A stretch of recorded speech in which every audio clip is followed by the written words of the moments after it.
أقسم بمواقع النجوم وإنه لقسم لو تعلمون عظيم إنه لقرآن كريم في كتاب مكنون لا يمسه إلا المطهرون تنزيل من رب العالمين.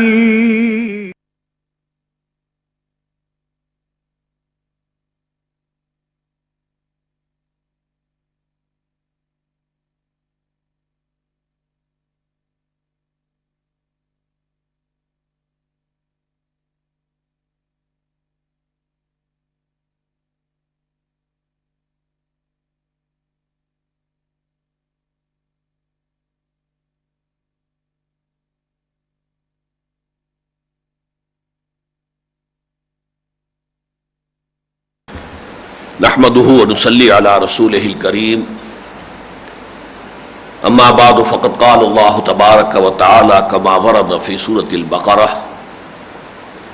اعوذ بالله من الشيطان الرجيم بسم الله الرحمن الرحيم للذين يؤلون من نسائهم تربص 4 أشهر فإن فعلوا فإن الله غفور رحيم وَإِنْ عَزَلُوا الطَّلَاقَ فَإِنَّ اللَّهَ سَمِيعٌ عَلِيمٌ صدق اللہ العظیم. رب اشرح لي صدری ویسر لي امری واحلل عقدۃ من لسانی یفقہوا قولی. اللهم ربنا الہمنا رشدنا واعصمنا من شرور انفسنا. اللهم ارنا الحق حقا وارزقنا اتباعه وارنا الباطل باطلا وارزقنا اجتنابه. اللهم ارحمنا بالقرآن العظیم واجعله لنا اماما ونورا وهدى ورحمة. اللهم ذکرنا منه ما نسینا وعلمنا منه ما جہلنا وارزقنا تلاوته آناء الليل وآناء النهار واجعله لنا حجة یا رب العالمین آمین. آج سورہ بقرہ کی 14 آیات کے حوالے سے آیت نمبر 229 سے 242 تک کوشش ہوگی کہ قرآن حکیم کا جو قانون طلاق ہے وہ پورا ایک نشست میں بیان ہو جائے. اگرچہ آیات کی تعداد تو بظاہر کم ہے 14، لیکن یہ آیات طویل آیات میں سے ہے اور آپ کے علم میں ہے کہ 3.5 رکوعوں پر پھیلی ہوئی ہے.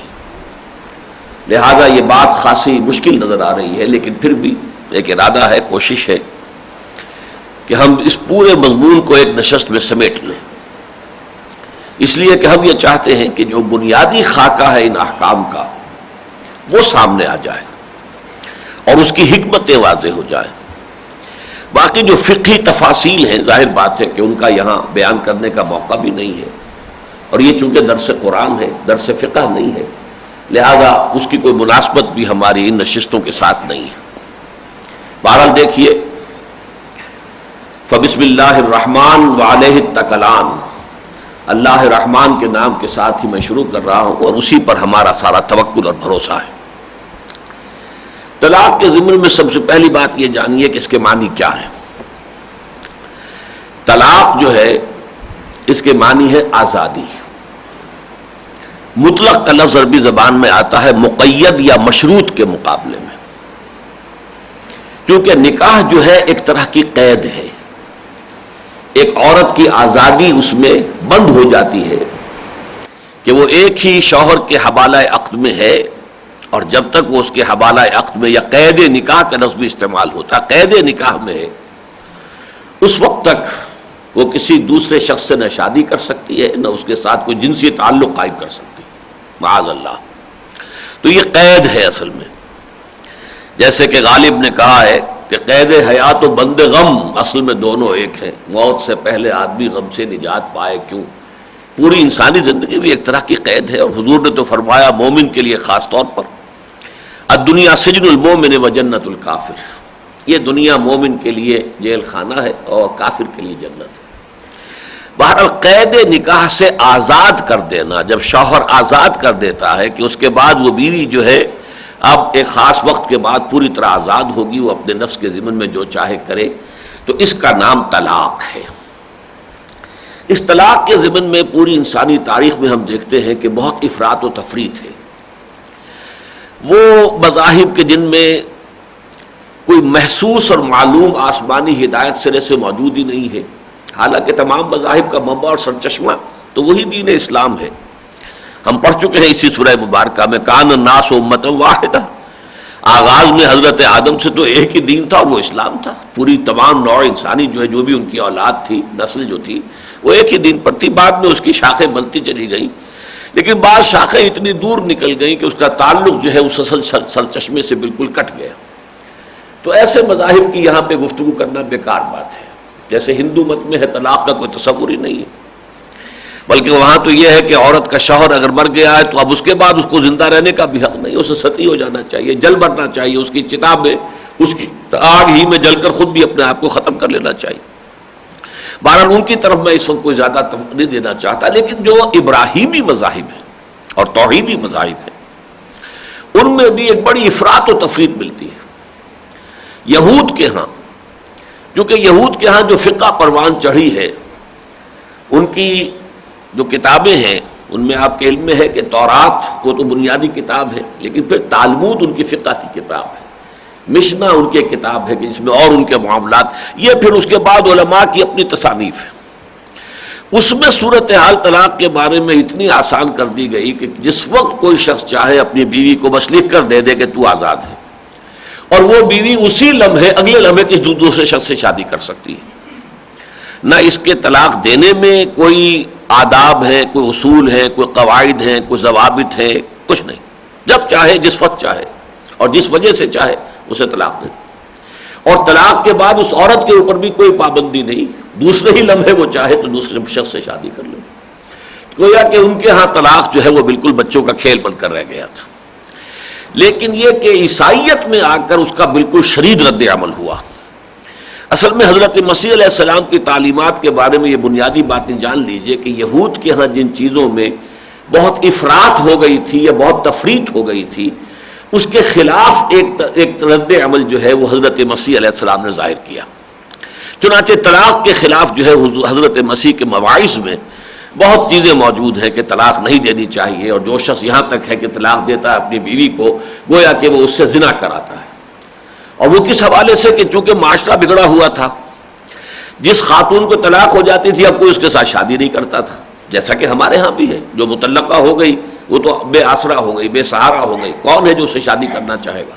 ہمارے ہاں بھی وہ سارے اثرات ہوتے ہوتے آ گئے، ہندو مت کے اثرات بھی ہمارا پس منظر ہے۔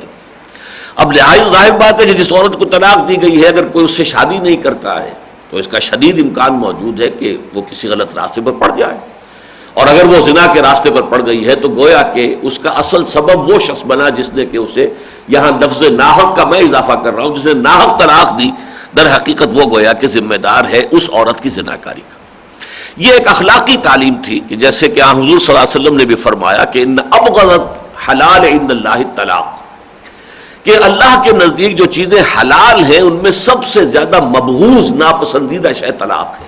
طلاق کو پسندیدہ شے نہیں ہے، لیکن یہ کہ وہاں تو صورتحال ایسی کر دی گئی اس کے نتیجے میں، چونکہ حضرت مسیح علیہ السلام کوئی فقہی تعلیم لے کر نہیں آئے تھے، قانون کی حد تک تو انہوں نے تورات کے قانون ہی کو باقی رکھا تھا، لہذا ان کی تعلیم کو لیا جانا چاہیے تھا اضافی اخلاقی تعلیمات کے طور پر۔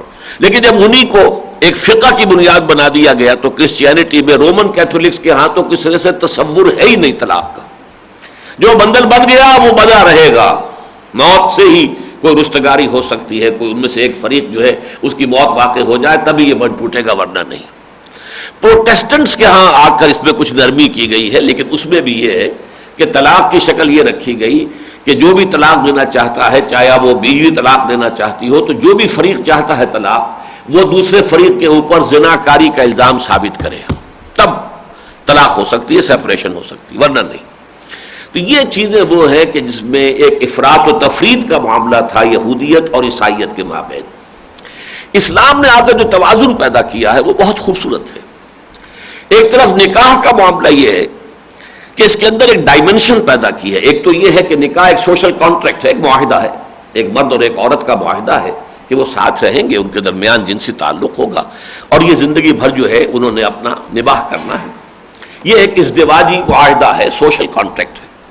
لیکن اسلام نے اس کا لیول اس سے آگے بڑھایا ہے اور یہ کہ اسے طاعت اور عبادت کے درجے میں کہ یہ سنت ہے. النکاح من سنتی فمن رغب عن سنتی فلیس منی. یہ دو علیحدہ علیحدہ احادیث کے ٹکڑے ہیں، لیکن یہ ہے کہ حضور نے اسے سنت قرار دیا ہے. اور ظاہر بات ہے جو سنت رسول ہے صلی اللہ علیہ وسلم وہ عام دنیاوی معاملہ نہیں رہا، بلکہ اس سے اس کی ایک بلند تر سطح قائم ہو گئی. تو ایک طرف تو یہ کہ نکاح کو حضور نے اور اسلام میں اللہ تعالیٰ نے جو ایک تقدس دیا ہے، اس کے اندر جو ایک رنگ پیدا کیا ہے کہ یہ صرف ایک انسانی معاملہ نہیں ہے کہ جیسے کوئی بیع و شراء کا معاملہ ہو یا کوئی اور انسانی معاملات ہوتے ہیں. ہے یہ بھی یقیناً ایک کانٹریکٹ ہے، دو افراد ہیں نوع بشر کے، ایک مرد ہے ایک عورت ہے، ان کے مابین ایک معاہدہ ہے. لیکن یہ کہ اس سے برتر سطح اس کی یہ ہے کہ وہ طاعت اور عبادت کے دائرے کی شے. نمبر دو یہ کہ اسلام یہ چاہتا ہے کہ حتی الامکان اس میں نباہ ہو اور طلاق کی نوبت نہ آئے. چنانچہ یہ تو چونکہ جو احکام ہم پڑھیں گے یہ ابتدائی بلو پرنٹ ہے جو دیا جا رہا ہے، اس میں مزید جو خاکہ، اس خاکے میں جو رنگ بھرا گیا ہے وہ سورہ نساء میں ہے. چنانچہ سورہ نساء کی آیت نمبر 19 میں فرمایا وَعَاشِرُوهُنَّ بِالْمَعْرُوفِ فَإِن كَرِهْتُمُوهُنَّ فَعَسَىٰ أَن تَكْرَهُوا شَيْئًا وَيَجْعَلَ اللَّهُ فِيهِ خَيْرًا كَثِيرًا. دیکھو مسلمانوں، اپنی بیویوں کے ساتھ بڑے معروف، بڑے اچھے بھلے انداز میں نباہ کرو، گزارا کرو، رہو، معاشرت اختیار کرو.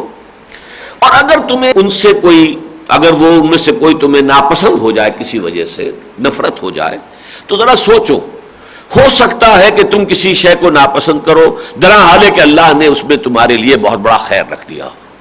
یہ آیت اس سے بھی کہیں زیادہ جو ہے وسعت کے ساتھ ہم اس سے پہلے پڑھ چکے ہیں کہ وَعَسَىٰ أَن تَكْرَهُوا شَيْئًا وَهُوَ خَيْرٌ لَكُمْ وَعَسَىٰ أَن تُحِبُّوا شَيْئًا وَهُوَ شَرٌّ لَكُمْ. اسی طرح یہاں فرمایا کہ یہ ہو سکتا ہے عَسَىٰ أَن تَكْرَهُوا شَيْئًا وَيَجْعَلُ اللَّهُ فِيهِ خَيْرًا كَثِيرًا. تو گویا کہ اللہ کے حوالے کر کے کہ اللہ نے اپنی اس بندی کے ساتھ میرا یہ بند باندھ دیا ہے تو اللہ تعالیٰ کرے گا، اس میں کوئی خیر ہی ہوگا. کسی وجہ سے انسان کو وہ ناپسند بھی ہو رہی ہے تو اس کے ساتھ حتی الامکان اس کے ساتھ گزارا کرے، نباہ کرے اور اچھے طریقے سے، بھلے طریقے سے. لیکن یہ کہ اس کے ساتھ ہی یہ بھی آتا ہے بعض احادیث میں کہ اگر تمہیں کسی وجہ سے اپنی بیوی سے کوئی بغض ہو جائے، کوئی نفرت ہو جائے، تو تم کوشش کرو، تلاش کرو اس کی سیرت میں، اس کی شخصیت میں شاید کوئی دوسرا پہلو ایسا ہو کہ جو کمپنسیٹ کر رہا ہو اس پہلو کو جو تمہیں ناپسند ہوا ہے. یہ بھی گویا کہ ایک ترغیب کا انداز ہے کہ انسانی شخصیت کے بہت سے پہلو ہوتے ہیں، بہت سے، آپ کو کوئی ایک پہلو اس کا ناپسند ہے تو ہو سکتا ہے تلاش کرو کوئی دوسرا پہلو اس کا ایسا ہو کہ جس کی وجہ سے وہ تمہارے لیے محبوب بن جائے، پسندیدہ بن جائے. پھر یہ بھی کہ اگر کہیں ایسی صورت پیدا ہو جائے کہ نباہ نہیں ہو رہا اور کہیں ایسا معاملہ ہو گیا کہ زدم زدہ کی صورت پیدا ہو گئی ہے، تو پھر فرمایا گیا اسی سورہ نساء کے اندر وَإِنْ خِفْتُمْ شِقَاقَ بَيْنِهِمَا فَابْعَثُوا حَكَمًا مِّنْ أَهْلِهِ وَحَكَمًا مِّنْ أَهْلِهَا إِنْ يُرِيدَا إِصْلَاحًا يُوَفِّقِ اللَّهُ بَيْنَهُمَا. یہ آیت نمبر 35 ہے سورہ نساء کی بھی. اگر تمہیں اندیشہ ہو جائے کہ میاں بیوی میں تو کوئی زدم زدہ ہو گئی ہے، ہوتا یہی ہے بسا اوقات جب کوئی تکرار ہو جائے، اختلاف ہو جائے تو پھر کچھ اس میں انسان کی عزت نفس بھی آ جاتی ہے. بسا اوقات ایسا ہوتا ہے کہ ایک فریق محسوس کرتا ہے کہ ہاں مجھ سے غلطی ہوئی ہے اس معاملے میں، لیکن میں کیسے مانوں؟ میں اگر مان لوں گا یا مان لوں گی تو گویا کہ پھر میری تو بے عزتی ہو گئی، پھر ہمیشہ کے لیے مجھے تو نیچے ہی رہنا پڑے گا. لہذا وہ اپنی جھوٹی عزت نفس کے اندر، یہ بھی ہم سورہ بقرہ میں پڑھ چکے ہیں، اخذت العزت بالاسم. بعض اوقات ایسا ہوتا ہے کہ جھوٹی عزت نفس انسان کو گناہ پر جما دیتا ہے کہ اس کا اعتراف کرنے کا مطلب تو یہ ہے کہ انسان اپنی کوتاہی تسلیم کرے، تو اس طرح کی بے عزتی ہے، اس کی توہین ہے. تو فرمایا اگر ایسی شکل ہو جائے کہ اگر تم یہ سمجھو ان خفتم شقاق بینہما کہ ان کے مابین تو زدم زدہ ہو گئی ہے، اگرچہ اس حالت میں ہوا کرتا ہے عام طور پر کہ دونوں فریق چاہے دل میں چاہتے ہیں کہ کوئی شکل ہو جائے، بہتر ہو جائے، لیکن میری ناک جو ہے کٹے نہیں، میری ناک نیچی نہ ہو، یا مرد کہے گا میری مونچھ جو ہے وہ برقرار رہے، اس کو نیچا نہ کرنا پڑے، کسی طرح اس طرح کی بات بن جائے. تو اس کے لیے فرمایا تو اچھا ایسا کیا کرو کہ ایک حکم ثالث وہ لڑکے یا مرد والوں میں سے اس کے خاندان میں سے، اور ایک حکم یا سادس جو ہے وہ عورت یا لڑکی جو ہے اس کے خاندان والوں میں سے مقرر کر لو، وہ گفت و شنید کرے۔ اگر وہ چاہیں گے کہ اصلاح ہو جائے تو اللہ تعالیٰ توفیق پیدا کر دے گا، موافقت پیدا کر دے گا۔ یریدا اصلاح میں اس طرف بھی اشارہ ہے کہ اگر یہ دونوں حکم چاہیں گے تو یقیناً ہو جائے گا، اور اس میں ادھر بھی اشارہ ہے کہ اگر دونوں جانبین شوہر اور بیوی کے دلوں کے اندر کوئی نرم گوشہ ایک دوسرے کے لیے ہے تو وہ گوشہ جو ہے ابھر کر سامنے آ جائے گا، اور اس سے ان کے مابین دوبارہ موافقت پیدا ہو جائے گی۔ لیکن اس کے برعکس بھی بات قرآن میں ہے، اور عام طور پر یہ لوگوں کے سامنے نہیں ہے، اور وہ برعکس بات یہ ہے کہ اگر کوئی شکل ایسی ہو جائے کہ شوہر اور بیوی میں باہم جو معاشرت ہے، اس کا تقاضا ہے، باہم محبت ہو، اعتماد ہو، ایک دوسرے کے احساسات کا لحاظ ہو، ایک دوسرے کا احترام بھی ہو، جب تک یہ شکل نہ ہو تو پھر یہ گھریلو زندگی جو ہے وہ تو در حقیقت جہنم بن جاتی ہے، اور یہ چیزیں موجود ہوں تو گھریلو زندگی جو ہے جنت کا نقشہ پیش کرتی ہے۔ لیکن اگر کسی وجہ سے صورت ایسی بن جائے کہ یہ چیزیں اب کسی طرح ممکن ہی نہیں ہیں تو خام خواہ لڑتے بھڑتے رہنا اور پھر بھی اس بندھن کو باندھے رکھنا یہ بھی غلط بات ہے۔ لہذا فرمایا گیا اسی سورہ نساء میں وَإِن يَتَفَرَّقَا، اگر وہ آپس میں ایک دوسرے سے جدا ہو ہی جائیں، یغنی اللہ کلا من سعتہ، تو اللہ تعالیٰ ان دونوں کو اپنی وسعت، جو اس کے خزانے کی جو وسعتیں ہیں ان سے دونوں کو غنی کر دے گا۔ یعنی بجائے اس کے کہ ایسے ناموافق بندھن کو باندھ کر رکھا جائے زبردستی، بہتر ہے کہ اس بند کو کھول دیا جائے تاکہ مرد بھی آزاد ہو اور شادی کرے، اور یہ کہ اللہ تعالیٰ اس کے لیے اس میں خیر پیدا کر دے، اور وہ عورت بھی جو ہے آزاد ہو جائے، بجائے اس کے کہ ہر وقت کا جو ہے وہ جھک جھک چل رہی ہو گھر کے اندر، ہر وقت کی لڑائی ہے اور دنگا فساد ہے اور باہمی مودت اور رحمت کی شکل ہے ہی نہیں۔ اس کی بجائے یہ کہ اللہ تعالیٰ اسے بھی کوئی بہتر رشتہ عطا فرما دے گا۔ تو گویا کہ ایک طرح سے طلاق کی ایک ترغیب بھی موجود ہے قرآن حکیم میں، کہ بالکل لازم یہ سمجھ لینا کہ ہرگز کسی بھی شکل میں طلاق تو بہت ہی بری بات ہے، اس کو تو ہم نے اختیار کرنا ہی نہیں ہے، یہ بھی اصل میں قرآن حکیم کی تعلیمات کے ساتھ مطابقت نہیں رکھتی بات۔ بہرحال اگر یہ شکل ہو جائے تو دو صورتیں رکھی گئی ہیں، مرد کو اختیار ہے طلاق دے دے، بیوی کو اختیار ہے کہ خلا حاصل کر لے۔ یہ خلا کا معاملہ جو ہے وہ کسی اور ادارے کو بیچ میں ڈال کر اس سے ہوگا، از خود عورت جو ہے وہ طلاق نہیں دے سکتی۔ اب میں چاہتا ہوں کہ ان احکام کو پڑھنے سے پہلے چند طلاق سے متعلق اصطلاحات بھی آپ حضرات کے سامنے آ جائیں۔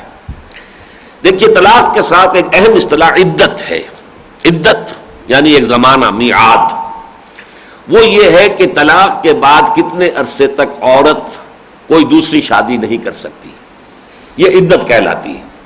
چنانچہ قرآن مجید میں جو ایک سورت ہے سورہ طلاق، اس کی جو پہلی آیت یہ ہے، یا ایھا النبی اذا طلقتم النساء فطلقوهن لعدتهن واحصوا العدہ۔ اے نبی صلی اللہ علیہ وسلم، جب آپ لوگ یعنی آپ کے امتی، ظاہر بات ہے حضور نے تو ساری عمر کوئی طلاق نہیں دی ہے، لیکن حضور کے ذریعے سے خطاب امت سے ہو رہا ہے، مسلمانوں، جب تم کہیں کوئی معاملہ طلاق کا کرو تو یہ طلاق عدت کے حساب سے ہونی چاہیے اور عدت کا پورا حساب رکھنا چاہیے۔ تو گویا کہ عدت جو ہے یہ ایک اہم اصطلاح ہے۔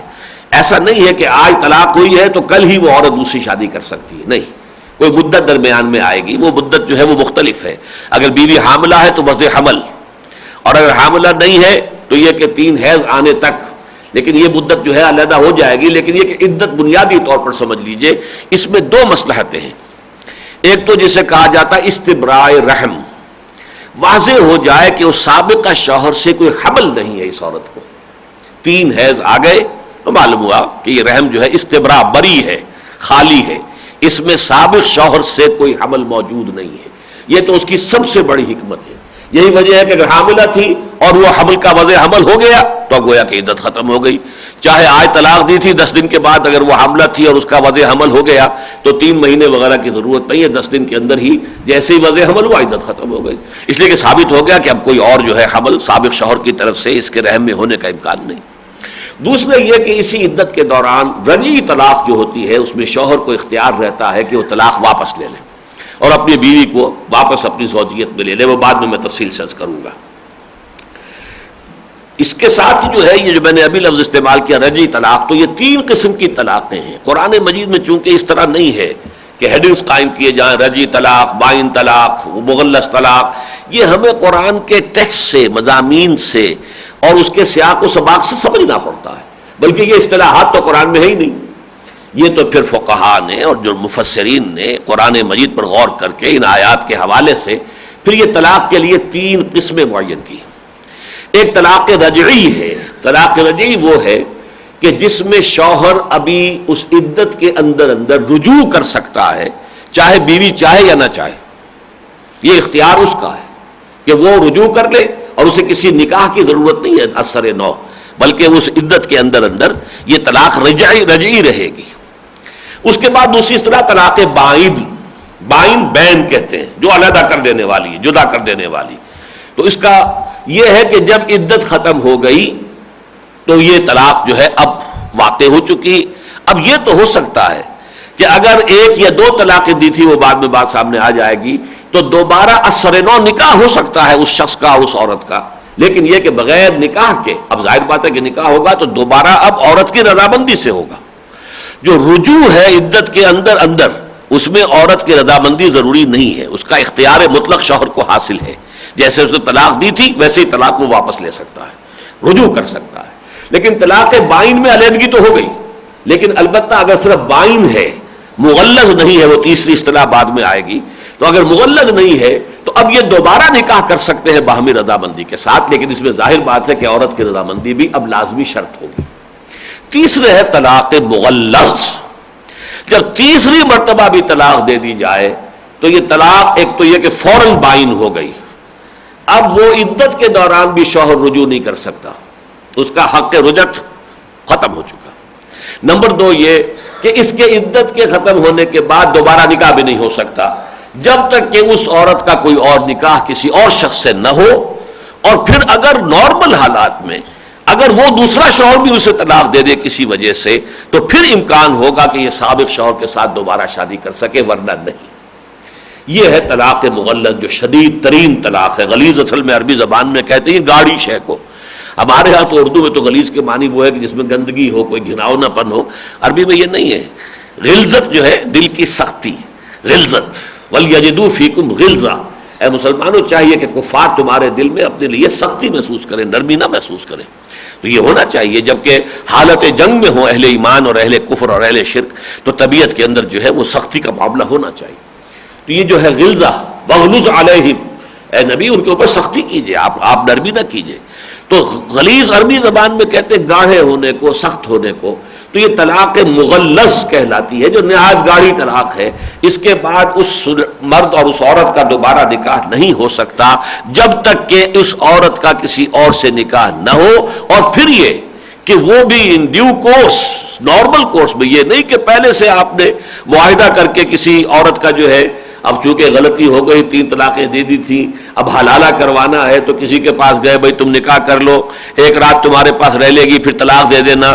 یہ جو ہے اس پر لعنت فرمائی ہے محمد رسول اللہ صلی اللہ علیہ وسلم نے. لعن النبی صلی اللہ علیہ وسلم المحلل والمحلل له، ان دونوں پر، جو حلالہ کرائے اپنی سابق بیوی کا کسی سے اور وہ جو حلالہ کرے، یعنی اس معاہدے کے ساتھ نکاح کر رہا ہے کہ میں اسے کل طلاق دے دوں گا یا 2 دن بعد طلاق دے دوں گا، ان پر اللہ کے رسول نے لعنت فرمائی.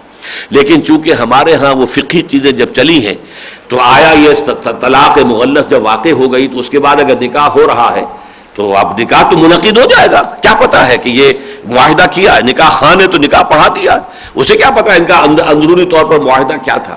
تو قانونی طور پر تو نکاح وہ ہو جائے گا. اسی لیے ہمارے ہاں یہ حلالے کا باب کھلا ہے اور اس درجے گندگی ہے کہ ہمارے ہاں بعض مولوی حلالہ کے نام سے مشہور ہو گئے کہ ان کا تو پیشہ بن گیا یہ کہ اگر کہیں اور یہ ہمارے ہاں غلطیاں ہوتی ہیں لوگوں سے، وہ 3 طلاقیں دے بیٹھتے، غصے کے اندر آ کے ساری طلاقیں ایک دم دے دی. اب اس کے بعد روتے پھرتے ہیں اور پھر انہیں چاہیے کہ اچھا بھائی چلے کوئی عالم دین کو مولوی ہو، اچھا آدمی ہو، چلیے 1 رات اس کے ہاں بسر کر لے، پھر میرے لیے اس سے نکاح کرنا جائز ہو جائے. تو وہ لوگ جو ہے مولوی حلالہ کے نام سے مشہور ہو جاتے ہیں. اور یہ شے انتہائی گندگی ہے، شریعت کے ساتھ مذاق ہے. یہ شریعت کا در حقیقت استہزاء کرنے کے مترادف ہے جس پر کہ اللہ اور اس کے رسول کی طرف سے لعنت سے. ہاں اگر عام حالات میں دوسری شادی ہوئی، پھر کسی وجہ سے اس کے ساتھ بھی نکاح نہیں ہو سکا اور اس نے بھی طلاق دے دی، تو اب امکان ہے کہ اس بیوی کا پھر نکاح ہو سکے سابق شوہر کے ساتھ. بس ان اصطلاحات کو آپ سمجھ لیجیے اور آگے چلیے. اب ارشاد باری تعالیٰ للذین یولون من نسائہم تربص 4 اشہر. اب یہ ایلا سے بات شروع ہو رہی ہے. ایلا یہ ہے کہ کوئی شوہر اپنی بیوی سے قطع تعلق کرنے کی قسم کھا لے، یعنی جنسی تعلق اب میں نہیں رکھوں گا، اپنی بیوی کے پاس نہیں جاؤں گا، اس سے مقاربت نہیں کروں گا، قسم کھا بیٹھتا. یہ ایلا ہے. یہ ایلا حضور کی زندگی میں بھی ہوا. ایک مرتبہ آپ نے اپنی تمام ازواج مطہرات سے ایلا کیا، 1 مہینے تک جاری رہا ہے، جبکہ ان سب نے مل جل کر مطالبہ کیا تھا کہ ہمارے نفقے میں اضافہ ہونا چاہیے. اب تو مسلمانوں کے ہاں عام طور پر خوشحالی آ گئی ہے، جبکہ حضور اپنی اختیاری فقر کے اوپر قائم رہنا چاہتے تھے. لہذا اس وقت آپ نے ایلا فرمایا ہے، اور عام خبر مشہور یہ ہو گئی تھی کہ شاید آپ نے طلاق دے دیا. وہ طلاق نہیں تھی، ایلا تھا. باقی تمام ازواج مطہرات نے سورہ احزاب میں بعد میں کہا کہ ہم اس پر راضی ہیں کہ آپ جو بھی فیصلہ ہمارے لیے کریں، ہم حاضر ہیں، ہم کوئی مطالبہ نہیں کرتے ہیں. اگر آپ نے اپنے لیے فقر ہی کا فیصلہ کیا تو ہم بھی آپ کے ساتھ اس فقر کو اختیار کرنے کے لیے تیار ہیں. تو اس طرح وہ بات بہت ہی بحسن و خوبی ختم ہو گئی. سورہ احزاب میں اس کا تذکرہ موجود ہے. لیکن یہاں فرمایا گیا کہ ایلا اگر کسی نے کیا ہے تو میکسیمم مدت جو ہے وہ 4 مہینے ہے. للذین یولون من نسائہم تربص 4 اشہر. 4 مہینے تک تو انتظار کیا جا سکتا ہے. اس سے زیادہ کی مدت جو ہے کہ کوئی شخص جو ہے اپنی بیوی سے تعلق زن شوق کو معطل کیے رکھے، اس کی اجازت نہیں ہے، یہ حرام. یہی وجہ ہے کہ حضرت عمر رضی اللہ تعالیٰ عنہ نے ایک زمانے میں اپنے عہد خلافت میں یہ قانون بنا دیا تھا کہ کوئی مجاہد 4 مہینے سے زیادہ گھر سے غیر حاضر نہ رہے. اس لیے کہ ایک واقعہ ایسا ہوا تھا، تفصیل میں جانے کا موقع نہیں ہے، کہ انہیں اندازہ ہوا کہ ایک مجاہد کی بیوی جو ہے اس کے جذبات کیا تھے. اس سے پھر حضرت عمر نے اپنی بیٹی سے پوچھا، شرح میں شرم نہیں ہے، حضرت حفصہ ان سے پوچھا ہے رضی اللہ تعالی عنہ کہ ایک عورت کتنے عرصے صبر کر سکتی ہے شوہر کے بغیر. تو انہوں نے فرمایا کہ 4 مہینے. تو پھر حضرت عمر نے، لیکن میرے نزدیک تو قرآن مجید میں بھی اس کے لیے دلیل موجود ہے، اور وہ حضرت حفصہ کی بات بھی اپنی جگہ پر صحیح ہے جو مطابق قرآن ہے کہ بس 4 مہینے کی مہلت تو ہے، اس سے زیادہ کی اجازت نہیں. فَإِنْ فَاؤُوا، پھر اگر وہ لوٹ جائیں، پھر ملاپ کر لیں، مل جائیں، وہ قسم ختم ہو جائے، فَإِنَّ اللَّهَ غَفُورٌ رَحِيمٌ، تو اللہ تعالیٰ بخشنے والا اور رحم فرمانے والا ہے. یعنی یہ کہ پھر قسم کا کفارہ دینا ہوگا، وہ معمولی سی بات ہے، لیکن یہ ہے کہ بہرحال طلاق کی نوبت نہیں آئے گی.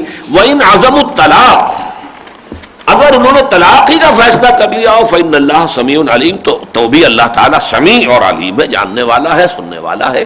یہ طلاق واقعتاً کسی سبب سے دی گئی ہے، واقعتاً کو اس کی بنیاد تھی، یا بلا کسی سبب کے صرف ظلماً اور تعدیاً جو ہے یہ طلاق دے دی گئی ہے، تو اللہ تعالیٰ سب کچھ جانتا بھی ہے اور سب کچھ سن رہا ہے.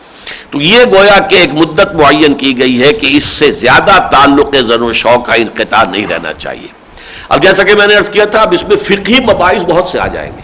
مثلا کیا 4 مہینے اگر مدت ہو گئی تو پھر از خود طلاق ہو جائے گی، یا یہ کہ وہ طلاق جو ہے اس کا کوئی عدالت کے ذریعے سے اس کا کی ڈگری لینی ہوگی، وغیرہ وغیرہ. یہ پھر اس کی تفاصیل ہے. ہمیں صرف اصول یہ سمجھنا ہے کہ یہ جو معاشرت ہے اس کے اندر اللہ تعالیٰ یہ چاہتا ہے کہ جو نارمل تعلقات زن و شوق کے وہ برقرار رہیں، اس میں کوئی طویل وقفہ نہ آئے، اس لیے کہ اس سے انسان کے غلط رخ پر پڑنے کے امکانات پیدا ہوتے ہیں. تو اگر کسی وجہ سے کوئی ہو سکتا ہے سبب ایلا کیا جائے، اور جیسا کہ میں نے عرض کیا جب حضور نے خود ایلا فرمایا ہے تو ایلا کی تو مذمت ہم کر ہی نہیں سکتے. اگر کسی وجہ سے ایلا کی جائے تو وہ 4 مہینے سے کم کا ہے، تب تو کوئی مسئلہ ہے ہی نہیں، کہ وہ قسم بھی پوری ہو گئی اور اس کے بعد انہوں نے آپس میں ایک دوسرے کے ساتھ ملاقات بھی کر لی، بات ختم ہو گئی. لیکن اگر 4 مہینے ہو گئے تو قسم جو ہے وہ توڑ کر اگر وہ طلاق نہیں چاہتے، ورنہ وہ طلاق جو ہے وہ واقع ہو جائے گی. والمطلقات یتربصن بانفسهن 3 قروء، اور جو مطلقہ عورتیں ہوں جنہیں طلاق دے دی جائے، وہ روکے رکھیں اپنے آپ کو، اپنے نفسوں کو 3 میعادوں تک. قرا اصل میں کہتے ہیں کسی شے کو جمع کرنے والی چیز، اس کی کچھ حدود ہوتی ہیں. جیسے اگر ایک حوض ہے اس میں پانی ہے تو حوض کے کنارے بھی ہیں، تو قرا بنیادی طور پر اس کے لیے، قریہ بستی ہے تو بستی کے بھی حدود ہوتے ہیں. اب اسی وجہ سے اس لفظ کے معنی دونوں لیے گئے ہیں، 3 حیض یا 3 طہر. عام طور پر فقہ حنفی کے اندر اس سے مراد 3 حیض ہے.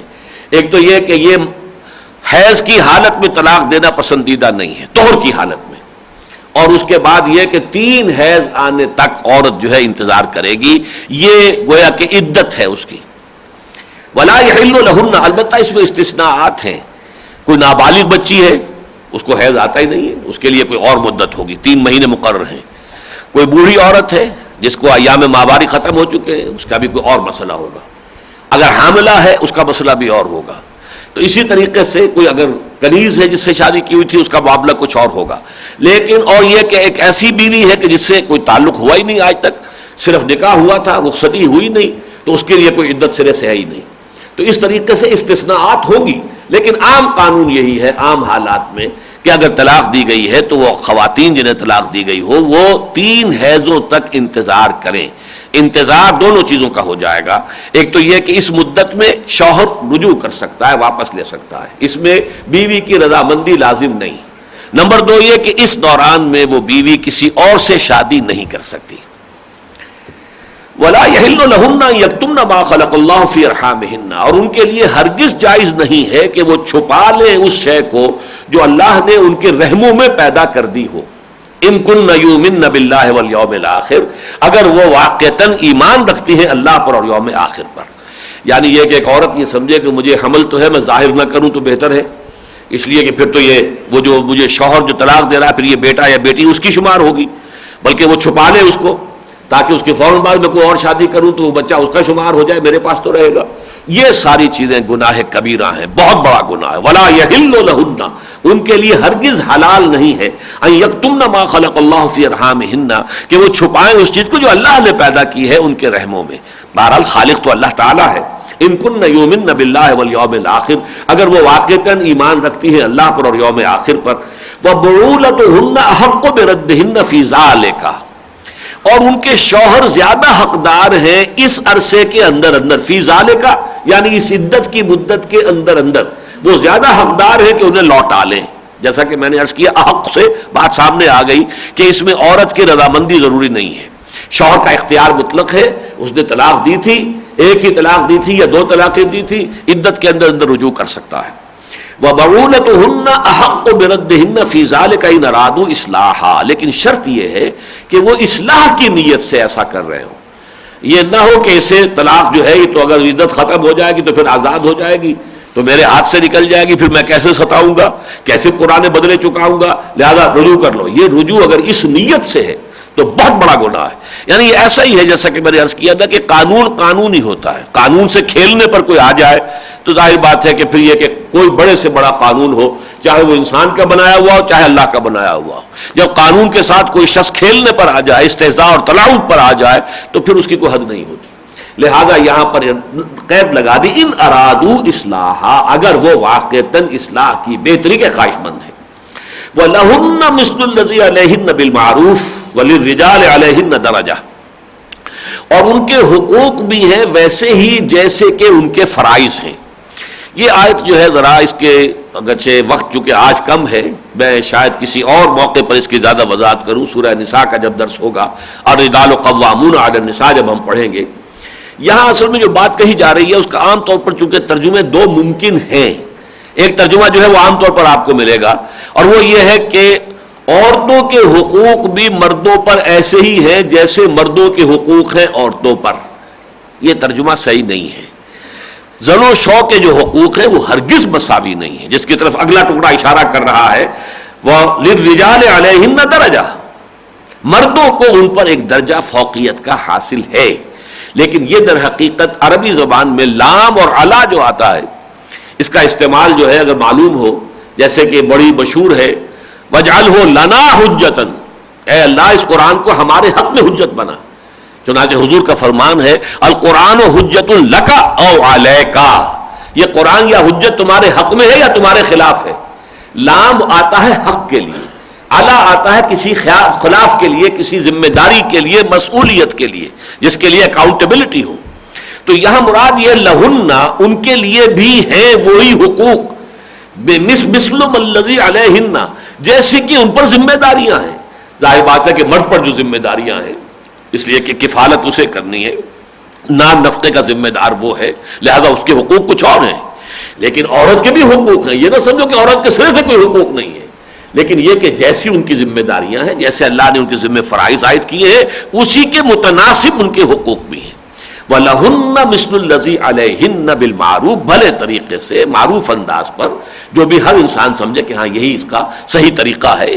سرشت جو ہے انسان کی وہ چونکہ اس کا فیصلہ کر سکتی ہے. معروف اور منکر کی بنیادی اصطلاحات یہی ہیں.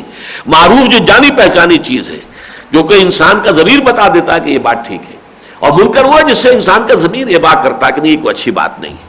تو اس کو بھی قرآن مجید کے اندر بھی، احادیث کے اندر بھی جو ہے ایک سند مانا گیا ہے کہ واقعتاً انسانوں کا جو اندرونی کانشنس کا فیصلہ ہوتا ہے وہ بھی ایک سند ہے، وہ بھی ایک دلیل ہے۔ وَلِلرِّجَالِ عَلَيْهِنَّ دَرَجَةٌ، اصل میں یہ مضمون پورے شباب کو پہنچے گا، عروج کو پہنچے گا سورہ نساء میں، الرجال قوامون علی النساء، لیکن یہ مضمون چونکہ ایسا ہے کہ خواتین کے لیے پسندیدہ بات نہیں ہے، وہ چاہتی ہیں کہ ہمیں برابر مانا جائے، آخر ہم انسان ہیں، یہ مرد انسان ہے، عورتیں بھی انسان ہیں، تو ان کے اب یہ اسلام کے اندر برابری بھی ہے، عورت اور مرد کی شرف انسانیت میں وہ برابر کے شریک ہیں، دونوں ہیومن بینگز ہیں، ہیومن بینگز ہونے کے اعتبار سے جو بھی شرافت ہے اور جو بھی عزت ہے وہ دونوں کی ہے، اخلاقی اعتبار سے وہ دونوں جو ہیں اخلاقی مقامات، بلند سے بلند ترین مقامات حاصل کر سکتے ہیں، اس حوالے سے برابری ہے، لیکن معاشرتی ذمہ داریوں کے حوالے سے اور معاشرتی اور سیاسی جو نظام دنیا میں اللہ بناتا ہے، دین اسلام بناتا ہے، اس میں مرد کو فوقیت حاصل ہے، مرد قوام ہے، ایک طرح سے گویا کہ حاکم ہے، نگران ہے عورتوں کے اوپر۔ تو لیکن یہ بات چونکہ کڑوی ہے عورتوں کے لیے، لہذا اسے پہلے ٹیبل بنانے کے لیے انداز جو ہے بڑا حکیمانہ استعمال کیا جا رہا ہے، وَلَهُنَّ مِثْلُ الَّذِي عَلَيْهِنَّ بِالْمَعْرُوفِ وَلِلرِّجَالِ عَلَيْهِنَّ دَرَجَةٌ، مردوں کو ان پر ایک درجہ فوقیت کا حاصل ہے۔ واللہ عزیز الحکیم، اللہ زبردست ہے، حکمت والا ہے، زبردست ہے تو جو چاہے کرے، وہ جس کو جو چاہے درجہ دے، جس کا جو چاہے مقام معین کرے، مخلوقات میں سے کوئی اس کے اس اختیار کو چیلنج نہیں کر سکتا، البتہ یہ کہ وہ حکیم ہے، اس کا کوئی فیصلہ، اس نے جو بھی کسی کے لیے مقام یا مرتبہ معین کیا ہے تو وہ حکمت پر مبنی ہے، بغیر حکمت کے نہیں ہے۔ الطلاق مرتان، طلاق دو مرتبہ ہے، اب اس سے مراد کیا ہے؟ رجعی طلاق، وہ طلاق جس میں رجوع ہو سکتا ہے، وہ طلاق دو مرتبہ ہوتی ہے، ایک مرتبہ طلاق دی، رجوع کر لیا، پھر دوسری مرتبہ طلاق دی، چاہے فوراً اسی کی سکسیشن میں دی ہو، اگلے مہینے دے دی ہو یا ایک سال بعد دی ہو، لیکن دوسری مرتبہ حق طلاق استعمال ہو گیا اور اس سے بھی رجوع کر لیا، اب تیسری مرتبہ جو ہے طلاق اگر ہوگی تو وہ بائن ہو جائے گی فوراً اور مغلظ ہو جائے گی۔ گویا کہ الطلاق جو پسندیدہ طلاق ہے وہ یہی ہے کہ دو ہی مرتبہ ہو، اس سے زیادہ نہ ہو، بلکہ یوں سمجھیے کہ احسن طلاق تو یہ ہے کہ ایک ہی طلاق دے کر، اگر آپ نے فیصلہ کر لیا جدائی کا، ایک طلاق بھی کافی ہے، ایک طلاق آپ نے دے دی، عدت گزر گئی، وہ طلاق بائن ہو گئی، بات ختم ہوئی، اب وہ بیوی آزاد ہے، جہاں چاہے وہ شادی کرے، آپ کا کوئی حق اس پر نہیں ہے۔ ہاں اس کا امکان ہے کہ پھر کبھی اگر معاملہ ایسا ہو جائے دوبارہ بھی آپ کی شادی ہو سکتی ہے، اس دروازے کو کیوں بند کرتے ہیں آپ اپنے لیے؟ لہذا احسن طلاق تو یہ ہے کہ ایک ہی طلاق دی جائے، دوسری کی بھی نوبت نہ آئے، لیکن کبھی ایسا ہو سکتا ہے کہ تادیباً طلاق دی ہو ایک شخص نے، کہ اس کو صرف یہ بتا دینے کے لیے کہ آئی مین بزنس، دیکھو اگر تم نے اپنی روش درست نہ کی تو لو میں پہلی طلاق تو تمہیں دے رہا ہوں، یہ ہو سکتا ہے، یہ ایک تادیبی اگر کارروائی تھی تو ہو سکتا ہے کہ اس کے بعد بھی وہ عورت اگر اپنی روش پر رہتی ہے اور موافقت پیدا نہیں ہوتی تو دوسری مرتبہ طلاق دے کر بس چھوڑ دے، دوسری یہ طلاق حسن کہلائے گی یا طلاق مسنون کہلائے گی، حالانکہ حضور نے کبھی طلاق نہیں دی، حضور طلاق دے ہی نہیں سکتے تھے، اس لیے کہ آپ کی ازواج مطہرات تو آپ کے بعد شادی کر ہی نہیں سکتے تھی، لہذا طلاق کا سوال ہی پیدا نہیں ہوتا، آپ کی ازواج مطہرات تو پوری امت کے لیے ماؤں کے درجے میں تھی، ان کے دوبارہ نکاح کا سوال ہی نہیں، لہذا آپ کی پوری زندگی میں طلاق کا مسئلہ کبھی نہیں آیا۔ لیکن جیسا کہ میں نے آپ کو بتایا سورہ طلاق شروع ہو رہی ہے، یا ایھا النبی اذا طلقتم النساء، لیکن طلقتم یہ جمع کا صیغہ آ گیا، معلوم ہوا کہ بظاہر خطاب حضور سے، اصل میں حضور کے ذریعے سے، حضور کے وساطت سے مسلمانوں سے خطاب ہے۔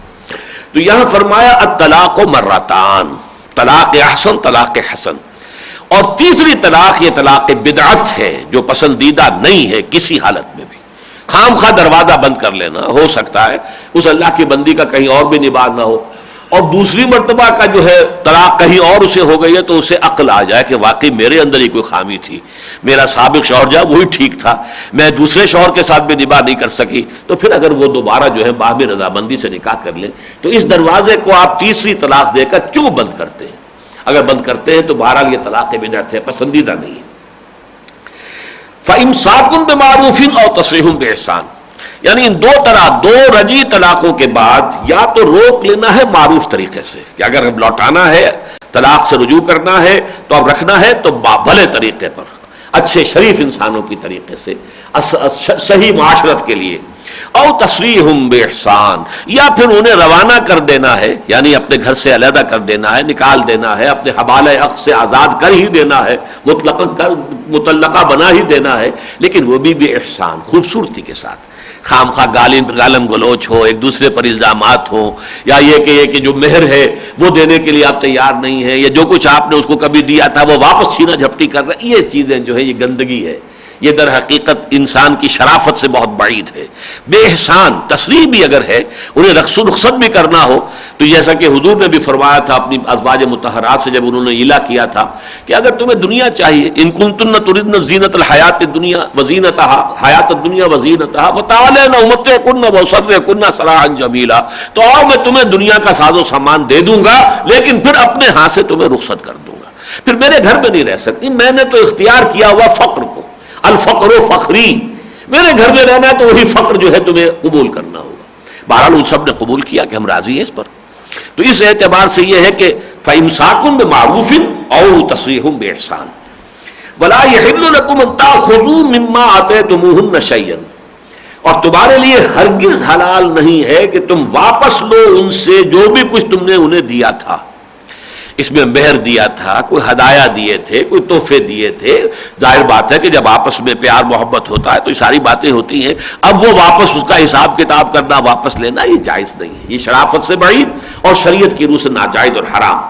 ان تاخذوا مما آتیتموهن شیئا، کچھ بھی، اس کی وضاحت آگے آئے گی سورہ نساء میں، قنطارن، اگر تم نے ڈھیروں مال بھی دیا ہوا ہے کسی کو مہر کے اندر کسی عورت کو، تمہارے لیے جائز نہیں ہے کہ تم اس میں سے کچھ بھی واپس لو، وہ جو دیا وہ دیا، وہ تو جیسے کہ حدیث میں آتا ہے کہ الراجع فی ہبتہ کالراجع فی قیہ، جو شخص اپنا ہبہ کیا ہوا مال واپس لیتا ہے، کسی کو کوئی شے ہدیہ تحفہ ہبہ کیا تھا واپس دے رہا ہے، وہ ایسے ہی جیسے کوئی شخص قے کر کے پھر اسے چاٹ لے، تو یہ در حقیقت اس درجے مکروہ ہے۔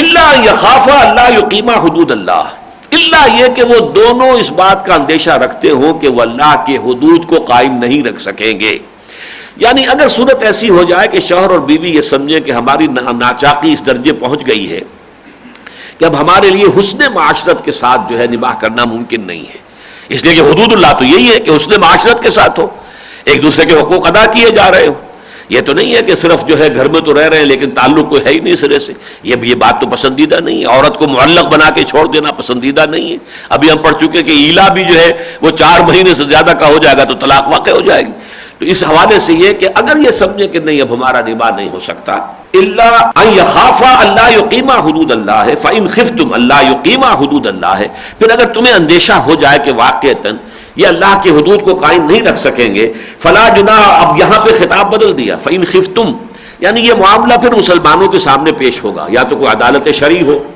یا کوئی برادری کے پنچ سر جوڑ کر بیٹھے ان کے سامنے معاملہ ہو اور وہ بھی اس نتیجے پر پہنچ جائیں کہ اب ان کا نباہ ممکن نہیں ہے، فلا جناح علیہما فیما افتدت بہ، تو کوئی حرج نہیں ہوگا ان دونوں پر اس میں کہ جس کا فدیہ دے کر وہ عورت اپنے آپ کو آزاد کرا لے۔ یہ فدیہ کیا ہوتا ہے؟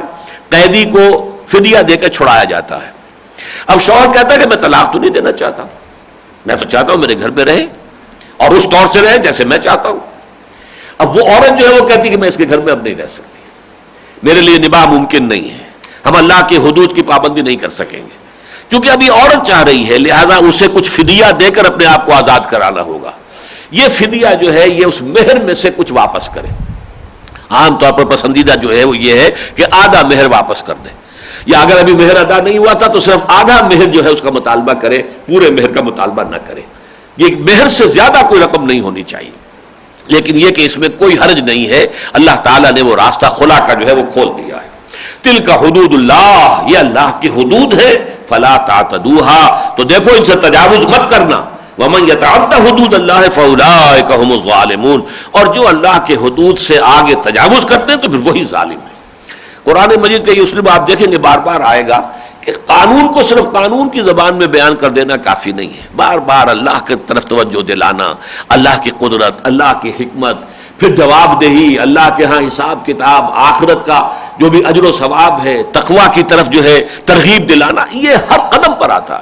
اس لیے کہ وہ خالی قانون جو ہے وہ جو مطلوبہ کیفیات ہیں جو پیدا ہونی چاہیے اسے پیدا نہیں ہوتی جب تک کہ اس کے ساتھ یہ جو تقویٰ اور اللہ تعالی خدا ترسی، آخرت کا کو جو ہے اپنے سامنے مد نظر رکھنا، اور یہ کہ اللہ تعالیٰ کی ذات اور صفات پر نگاہ رکھنا، جب تک یہ نہیں ہوگا اس وقت تک جو ہے وہ حسن معاشرت پیدا نہیں ہو سکتی. فَإِن طَلَّقَهَا، اب یہ آخری تیسری طلاق آ گئی. اب یہاں لکھا ہوا نہیں کہ یہ طلاق مغلظ ہے، لیکن یہ کہ طلاق مرتان، 2 رجعی طلاقوں کا معاملہ ہو چکا پہلے، لیکن اب یہ فَإِن طَلَّقَهَا، اب اگر وہ طلاق دے دے، یہ گویا کہ تیسری طلاق ہے، طلاق مغلظ ہے.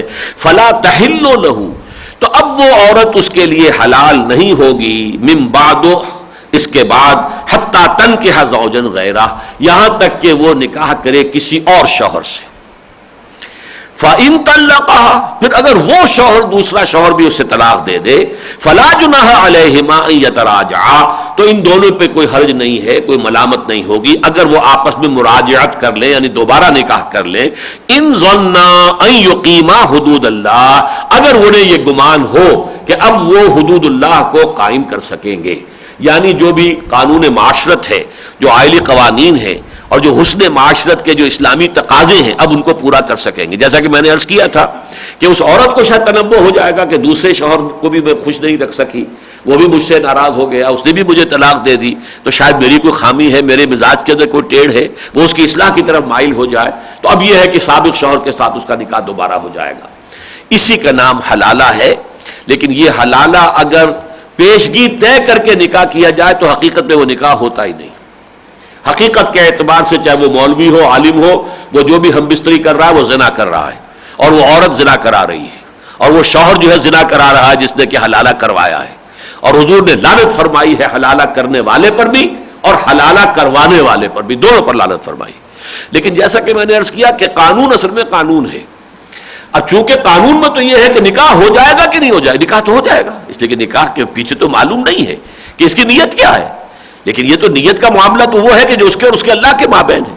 فقیہ تو نہیں جانتا کہ نیت کیا ہے، لہذا وہ نکاح تو واقع ہو جائے گا. اسی کو پھر ہمارے ہاں جو ہے جو لوگوں نے پھر حوالہ بنا دیا ہے، بنیاد بنا دیا اس کی کہ اس میں کوئی حرج نہیں ہے، حالانکہ یہ بہت بری شے، بہت بری شے، دیوسی ہے یہ گویا کہ. اور اس کو حضور نے فرمایا ہے تیسن مستعار، یہ کرائے کے سانڈ ہے کہ جو اس طریقے سے اس معاہدے کے تحت نکاح کرتے ہیں کہ ہم جو ہے وہ تمہاری بیوی کو پھر 2 دن بعد یا 1 دن بعد ہی ہم طلاق دے دیں گے تو تم دوبارہ نکاح کر لینا. تیسن مستعار، یہ تو کرائے کے سانڈ ہوئے. یہ چیز جو ہے انتہائی ناپسندیدہ ہے. لیکن جیسا کہ میں نے عرض کیا ہمارے ہاں وہی جو تلاعب بالدین ہے، تو قانون کے ساتھ جو کھیل ہے، استہزاء ہے، تمسخر ہے، وہ چل رہا ہے. وَتِلْكَ حُدُودُ اللَّهِ يُبَيِّنُهَا لِقَوْمٍ يَعْلَمُونَ، یہ وہ اللہ کی حدود ہیں جن کو وہ واضح کر رہا ہے ان لوگوں کے لیے جو علم رکھنے والے ہیں.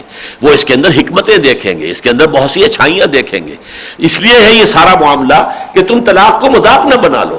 تیسری طلاق دیتے وقت سوچ لو کہ اب یہ عورت جو ہے میرے لیے ہمیشہ کے لیے حرام ہو جائے گی، الا یہ کہ اس کا نکاح کسی اور سے ہو، اور پھر وہ بھی اگر اس کو طلاق دے تو پھر کہیں امکان ہوگا کہ دوبارہ ہمارا نکاح ہو سکے. تمہیں معلوم ہونا چاہیے یہ اس کے اندر حکمتیں ہیں. وَإِذَا طَلَّقْتُمُ النِّسَاءَ فَبَلَغْنَ أَجَلَهُنَّ فَأَمْسِكُوهُنَّ بِمَعْرُوفٍ أَوْ سَرِّحُوهُنَّ بِمَعْرُوفٍ. وہی بات دوبارہ آ گئی جو پہلے بھی آ چکی ہے. جب تم نے عورتوں کو طلاق دے دی اور ان کی عدت پوری ہو گئی تو اب یا تو یہ ہے کہ انہیں روک لو بھلے طریقے پر، اگر وہ رجعی طلاق ہے، 2 طلاقیں ہیں، اور سرحوہن بمعروف، یا پھر انہیں رخصت کر دو عمدہ طریقے پر، بہتر طریقے پر، معروف طریقے پر. ولا تمسکوہن ضرارا لتعتدوا، پہلے کہا تھا ان ارادو اصلاحا، اگر وہ اصلاح کے خواہش مند ہے تو انہیں رجوع کرنے کی جو ہے وہ اجازت ہے. یہاں فرمایا کہ ان کو مت روکو، ولا تمسکوہن ضرارا لتعتدوا، مت روکو ان کو ضرر پہنچانے کے لیے، تکلیف دینے کے لیے، مجھے اس سے بدلے لینے ہیں، مجھے اس سے ستانا ہے، اس لیے میں رجوع کر رہا ہوں. لتعتدوا، تاکہ تم زیادتی کرو. ومن يفعل ذلك فقد ظلم نفسه، تو جو شخص ایسی حرکت کرے گا اس نے اپنے اوپر بہت بڑا ظلم کیا ہے. ولا تتخذوا آیات اللہ ہزوا، اور دیکھو اللہ کی آیات کا ٹھٹھا نہ بناؤ، مذاق نہ بناؤ، اس کو کھیل نہ بنا لو. اللہ کی آیات، اللہ کے احکام کے ساتھ اس طرح تلاعب نہ کرو. وَاذْكُرُوا نِعْمَتَ اللَّهِ عَلَيْكُمْ، ذرا یاد کرو اور مستحضر رکھو کہ اللہ تعالیٰ کا کتنا بڑا انعام تم پر ہوا ہے. وما انزل علیکم من الکتاب والحکمہ، اور جو اس نے نازل کی ہے تم پر اپنی کتاب بھی، اور کتاب سے مراد شریعت، قانون، اور حکمت بھی، قرآن نے احکام ہی نہیں دیے، حکمتیں بھی بیان کی ہے، یعظکم بہ، اور اس کے ذریعے سے وہ تمہیں نصیحت کر رہا ہے، واعظ کر رہا ہے، واتقوا اللہ، اور دیکھو اللہ کا تقوی اختیار کرو، واعلموا ان اللہ بکل شیء علیم، اور جان لو کہ اللہ تعالیٰ ہر چیز کا علم رکھتا ہے۔ جیسا کہ میں اس کا بار بار آئے گا، قانون اپنی جگہ پر ہے، لیکن اس کے ساتھ تقوی کی تعلیم، اور یہ استحضار آخرت کی جواب دہی کا احساس، جزا و سزائے اخروی کا احساس، یہ اگر نہیں ہوگا تو پھر وہ صرف ایک جو بے جان ڈھانچہ قانون کا ہوتا ہے، اس سے جو مطلوبہ مقاصد ہیں وہ حاصل نہیں ہو سکتے۔ وَإِذَا طَلَّقْتُمُ النِّسَاءَ فَبَلَغْنَ أَجَلَهُنَّ، اور جب تم عورتوں کو طلاق دے دو اور اپنی عدت پوری کر لیں، فَلَا تَعْضُلُوهُنَّ يَنكِحْنَ أَزْوَاجَهُنَّ إِذَا تَرَاضَوْا بَيْنَهُم بِالْمَعْرُوفِ، تو اب ان کے آڑے مت آؤ اس بات میں کہ وہ نکاح کرنے اپنے شوہروں سے جبکہ وہ باہم رضامند ہو جائیں معروف طریقے پر۔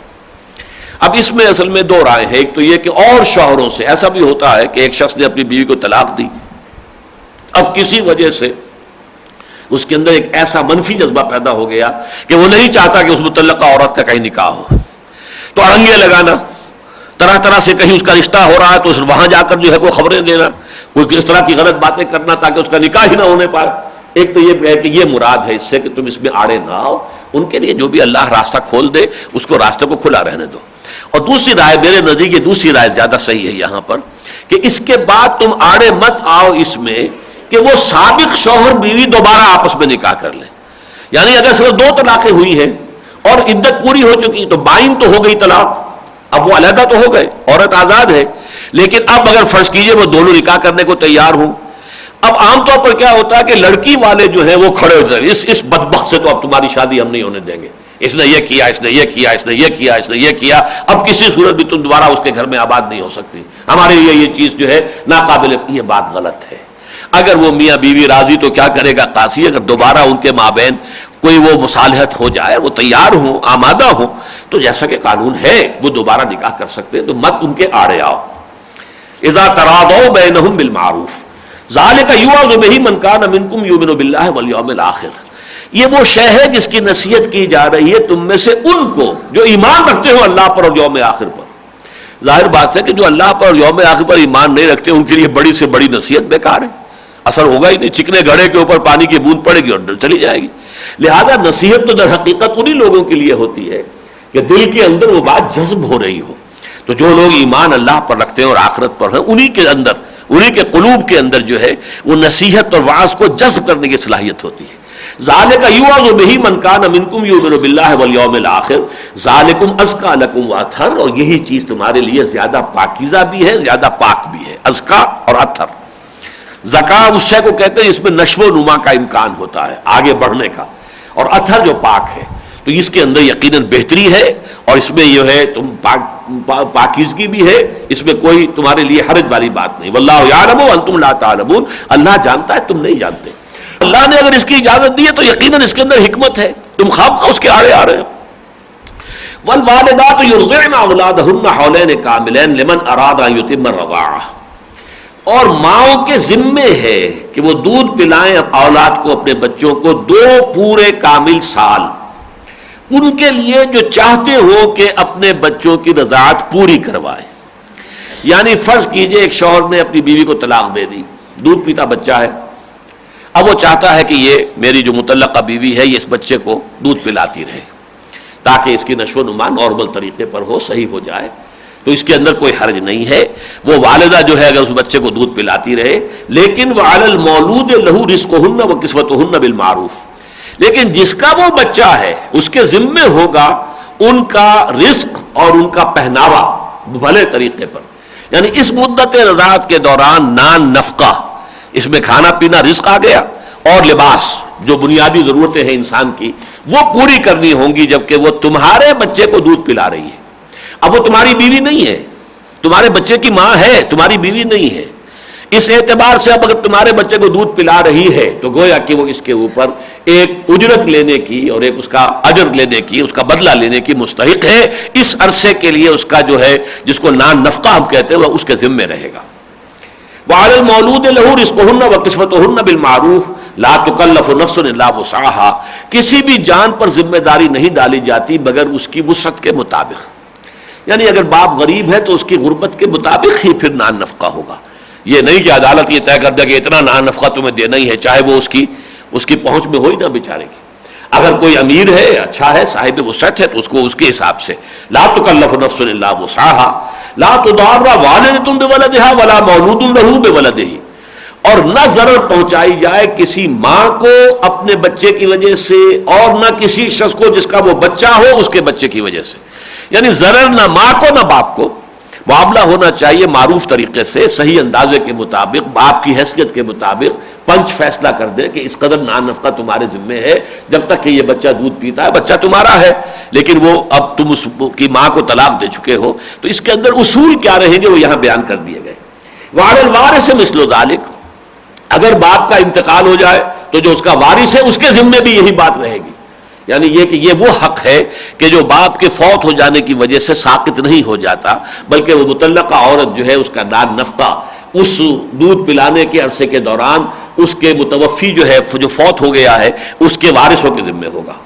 وعلی الوارث مثل ذلک فإن أرادا فصالا عن تراض منهما، پھر اگر وہ دونوں فیصلہ کر لیں دودھ چھڑانے کا باہمی رضامندی سے، یعنی یہ معاملات بھی باہمی مشاورت سے ہونے چاہیے کہ ٹھیک ہے بھائی میں خود دودھ پلوا لوں گا کسی اور سے، میں نہیں چاہتا کہ تم دودھ پلاؤ اس کو. عورت بھی کہے کہ ٹھیک ہے مجھے کوئی اعتراض نہیں ہے. اس لیے کہ یہ جان لیجئے کہ جیسا کہ میں نے عرض کیا تھا کہ جو قانونی ڈھانچہ ہے اسلام کا اس میں مرد کو فوقیت حاصل ہے، اولاد مرد کی شمار ہوتی ہے، ماں کی نہیں. اس حوالے سے یہ ذمہ داری ساری باپ کے اوپر ڈالی جا رہی ہے. اگر وہ دودھ پلا رہی ہے تو اس کا بھی جو ہے اجرت یا اس کا جو بھی نان نفقہ اس دور کا اس باپ کے ذمہ رہے گا. لیکن یہ کہ اگر وہ آپس میں باہمی مشاورت سے طے کرا لے کہ دودھ چھڑا دیا جائے، وتشاور، باہمی مشاورت سے اور باہمی رضامندی سے، فلا جناح علیہما، تو اس میں بھی کوئی حرج نہیں ہے. عرب میں تو آپ کو معلوم ہے عام رواج ہی یہ تھا. شرفاء کے بچے جو ہیں وہ تو خاص طور پر جا کر جو دایا ہوتی تھی انہی کے ہاں وہ پرورش پاتے تھے، دودھ پیتے تھے. فإن أردتم أن تسترضعوا أولادكم، اور اگر تم، یہاں مردوں سے خطاب ہے، اگر تم نے یہ ارادہ کر لیا ہو کہ اپنی اولاد کو، اپنے بچے کو کسی اور سے دودھ پلواؤ گے دایا سے، فلا جناح علیکم، تو اس میں بھی تمہارے اوپر کوئی الزام نہیں، کوئی گناہ نہیں ہے. اذا سلمتم ما آتیتم بالمعروف، جبکہ تم حوالے کر چکے ہو ان کی ماؤں کے جس کا کہ تم نے ان سے وعدہ کیا تھا. یعنی یہ پیسے کا معاملہ نہیں ہونا چاہیے کہ میں نہیں دودھ پلوانا چاہتا تمہارے سے، وہ تو جو نان نفقہ طے ہوا تھا وہ تمہیں دینا چاہیے اور وہ سارا کا سارا اس کے حوالے کر دینا چاہیے. البتہ اس کے بعد اگر تم چاہتے ہو کہ اپنے بچے کی جو ہے وہ رضاعت کسی اور سے کروا لو تو اس کا تمہیں حق حاصل ہے. واتقوا اللہ واعلموا ان اللہ بما تعملون بصیر، اور دیکھو اللہ کا تقوی اختیار کرو اور جان لو کہ جو کچھ تم کر رہے ہو اللہ اسے دیکھ رہا ہے. تمہاری کوئی حرکت، تمہارا کوئی عمل جو ہے اللہ سے پوشیدہ نہیں ہے. تمہارا کوئی قول زبان سے نکلنے والا ایسا نہیں ہے جو اللہ کے علم میں نہ ہو. والذین یتوفون منکم ویذرون ازواجا، اب یہ آ رہی ہے عدت، بیوہ کی عدت. اور وہ لوگ کہ جن کو وفات پا جائیں یا جن کو وفات دے دی جائے، یتوفون منکم، تم میں سے، ویذرون ازواجا، وہ پیچھے چھوڑے بیویاں، یتربصن بانفسہن اربعۃ اشہر وعشرا، تو وہ بھی روکے رکھیں اپنے آپ کو، اپنے نفسوں کو 4 مہینے اور 10 دن. یہ عدت ہے بیوہ کی. 4 ماہ 10 دن تک وہ کوئی شادی نہیں کریں گی، بناؤ سنگھار نہیں کریں گی، کسی بھی طرح سے جو بھی عورتوں کے انداز ہوتے ہیں تو اس کے اندر یہ کہ نہایت سادگی کے ساتھ سفید کپڑے پہن کر، رنگین کپڑے نہیں پہنیں گی، خوشبو نہیں لگائیں گی. اسے آپ سوگ کہہ لیں یا جو بھی کہیں، کسی درجے میں اٹریکٹیو نظر آنا کہ کسی کی نگاہ میں آ جاؤں، یہ بھی ساری چیزیں جو ہے یہ بہت ہی بری ہیں. یہ مدت جو ہے 4 مہینے اور 10 دن ہے. فَإِذَا بَلَغْنَ أَجَلَهُنَّ، پھر جب وہ اپنی اس مدت کو پہنچ جائیں یعنی عدت پوری ہو گئی، فَلَا جُنَاحَ عَلَيْكُمْ فِي مَا فَعَلْنَ فِي أَنفُسِهِنَّ بِالْمَعْرُوفِ، تو تم پر کوئی الزام نہیں ہے، کوئی حرج نہیں ہے اس میں کہ جو وہ اپنی جانوں کے بارے میں کرے معروف طریقے سے.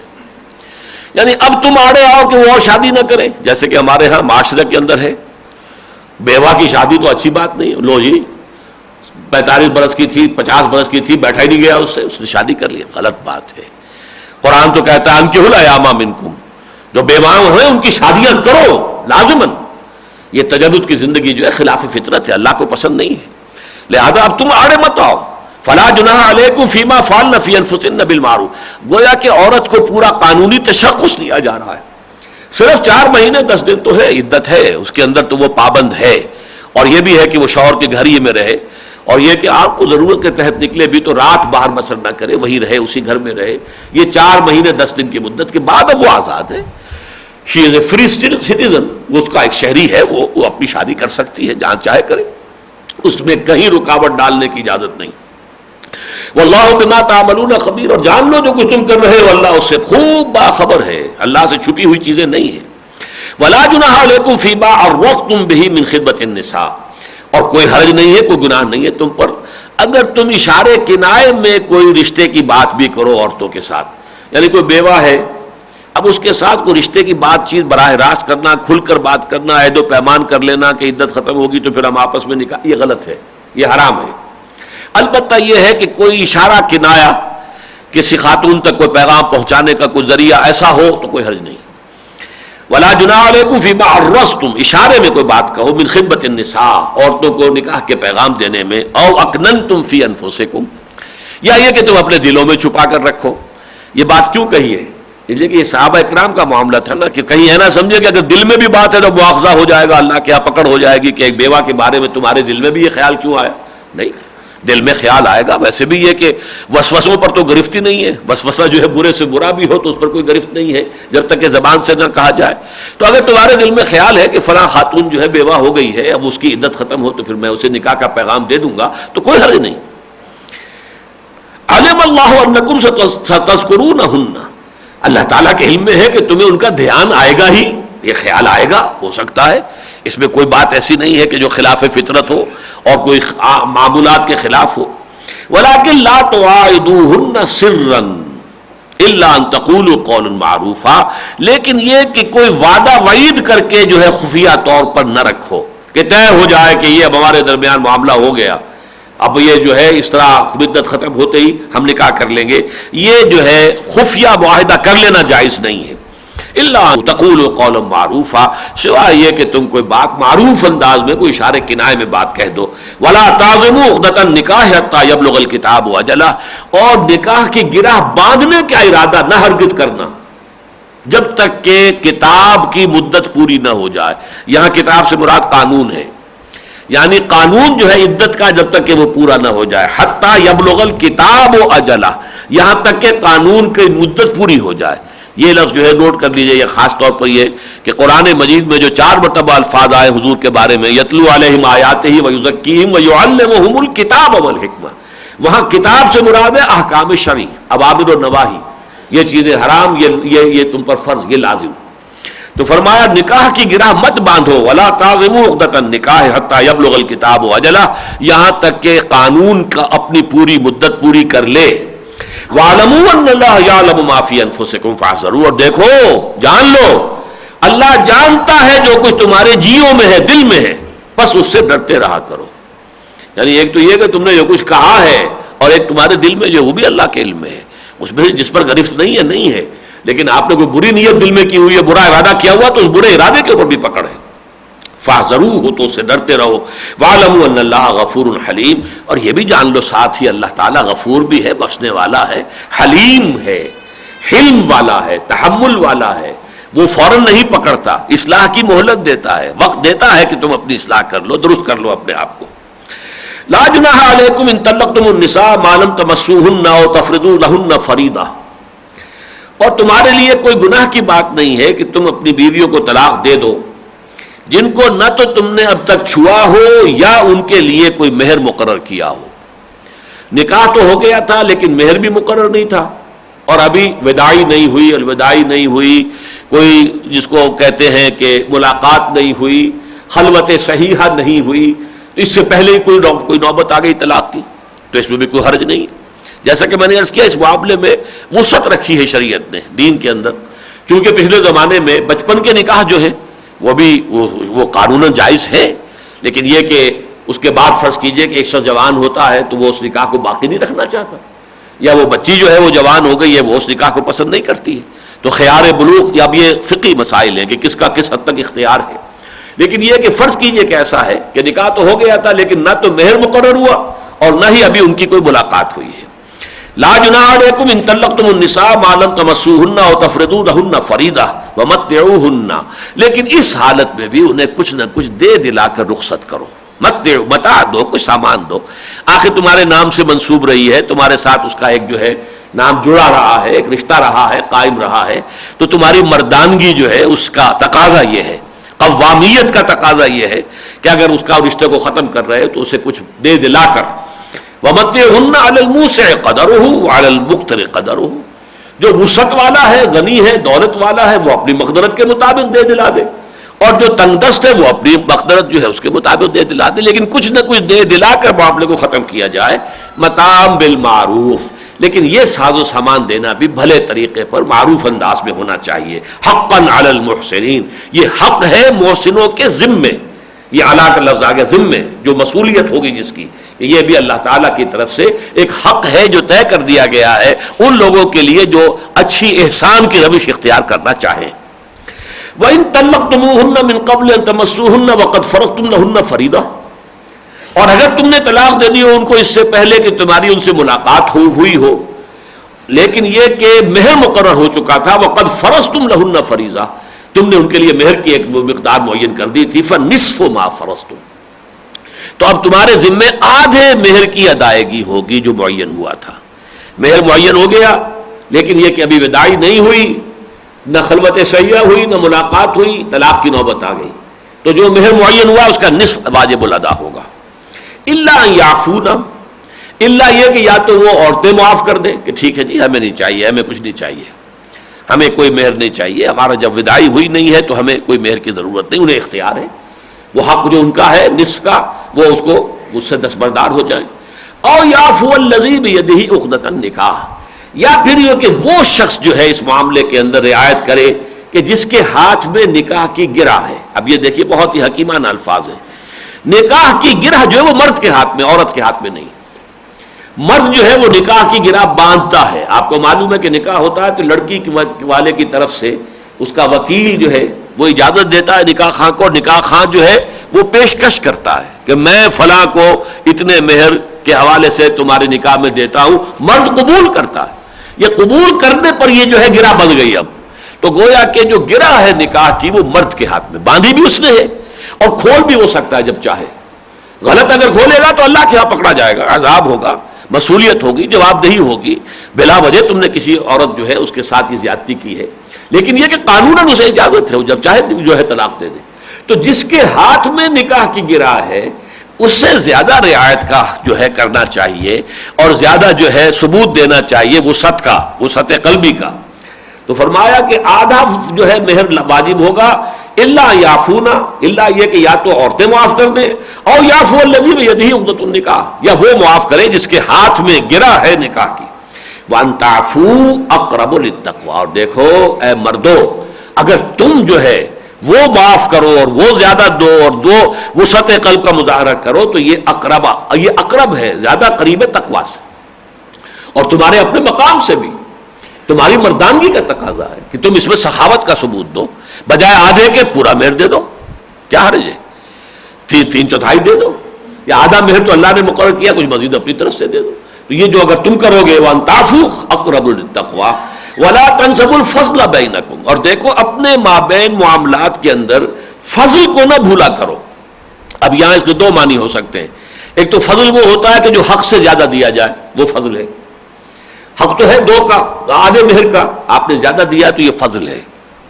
آپ کسی اپنے مزدور کو آپ نے 100 روپے دہاڑی پر رکھا تھا، دن بھر آپ نے دیکھا اس نے بہت محنت سے کام کیا، آپ نے شام کو اسے 100 کی بجائے 110 دے دیے، یہ 10 فضل ہے. تو مت بھولا کرو اپنے معاملات کے اندر فضل کو سامنے رکھا کرو. اگر کہیں پر جو بھی واجب ہے اس سے زائد دے سکو تو دو.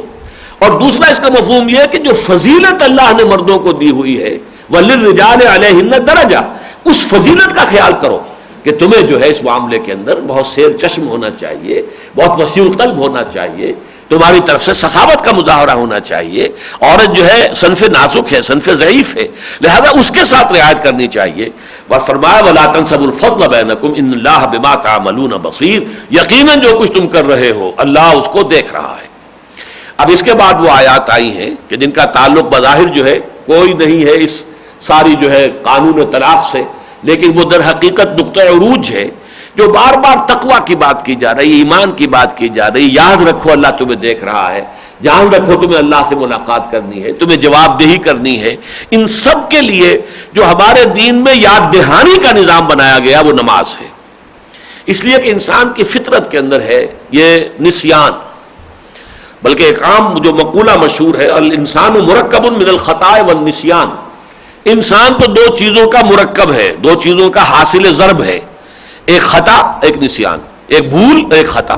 خطا یہ ہے کہ آپ نشانہ لگا رہے تھے ہرن کو، نشانہ خطا ہو گیا کسی اور کو جا لگا، آپ کا ارادہ تو نہیں تھا، لیکن یہ کہ خطا ہو گیا، کیا کریں. تو خطا یہ ہے کہ آپ کی نیت نہیں تھی غلط کام کرنے کی، ہو گئی غلطی. اور دوسرا یہ کہ بھول، اس بھول کا علاج نماز ہے. تو چونکہ ان معاملات میں خاص طور پر چونکہ بہرحال ظاہر بات ہے طلاق کا معاملہ ہو رہا ہے تو غصہ بھی ہے، رنجش بھی ہے، پھر اس میں ضد بھی آ جاتی ہے، کچھ جو ہے وہ ضدم زدہ کا معاملہ ہو جاتا ہے. لہذا اس میں سب سے زیادہ ضرورت ہے اس بات کی کہ ایمان اور تقوی اور احسان، اس کے جو تقاضے ہیں ان کو ملحوظ رکھا جائے. اور ان تقاضوں کی یاد دہانی کا نہایت جامع نظام جو ہے اسلام میں وہ نماز ہے.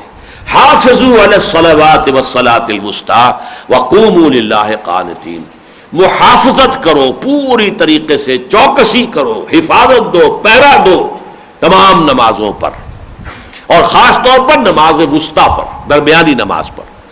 یعنی نمازوں کی محافظت، جیسا کہ ہمارا جو منتخب نصاب ہے مطالعہ قرآن حکیم کا ایک منتخب نصاب، اس میں جو انفرادی اصلاح کی جو بنیادیں ہیں اس کے لیے جو دو مقامات ہیں، سورہ مومنون کی ابتدائی آیات ہیں اور اسی طریقے سورہ معارج کی درمیانی آیات ہیں، ان میں وہ جو لازمی اوصاف ہیں جو کارنر سٹونز بنتے ہیں ایک مندہ مومن کی شخصیت کی تعمیر کے لیے، جو بنیادیں ہیں، ان میں اول بھی نماز ہے، آخر میں بھی نماز ہے.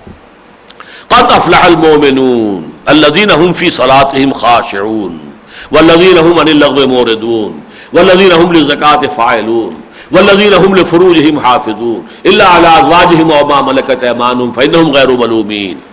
اب یہ سارے اوصاف بیان ہو کر آخر میں والذین هم على صلواتهم يحافظون، تو پہلے آیا تھا قد افلح المؤمنون الذين هم في صلاتهم خاشعون، کامیاب ہو گئے وہ اہل ایمان جو اپنی نمازوں میں خشوع سے کام لیتے ہیں، جھکاؤ، ان کا دل بھی جھکا ہوتا ہے، کھڑے ہوتے ہیں جھک کر تو ان کا دل بھی جھکا ہوتا ہے، رکوع کرتے ہیں تو ان کا دل بھی اسی طریقے سے جھک جاتا ہے، سجدے میں جاتے ہیں تو ان کا دل بھی اسی طریقے سے زمین پر پہنچ جاتا ہے جیسے کہ ان کی پیشانی لگی ہوئی.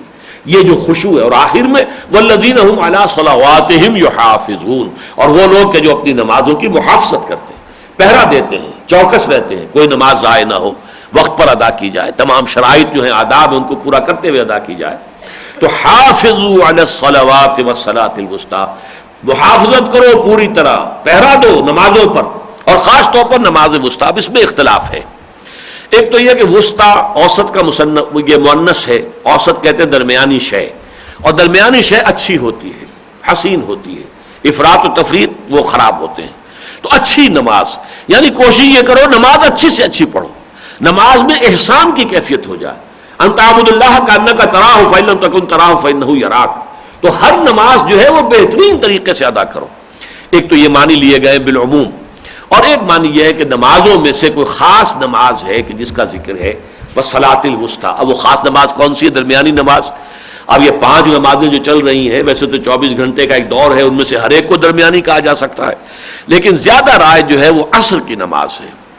اس لیے کہ حضور سے چونکہ ایک حدیث بھی منقول ہے کہ غزوہ احزاب کے موقع پر عصر کی جماعت جو ہے نماز جو ہے وہ قضا ہو گئی تھی، تو حضور نے فرمایا تھا کہ اللہ تعالیٰ ان کافروں مشرکوں کی قبروں کو اور ان کے گھروں کو آگ سے بھر دے کہ انہوں نے ہماری صلاۃ وسطیٰ ضائع کرا دی.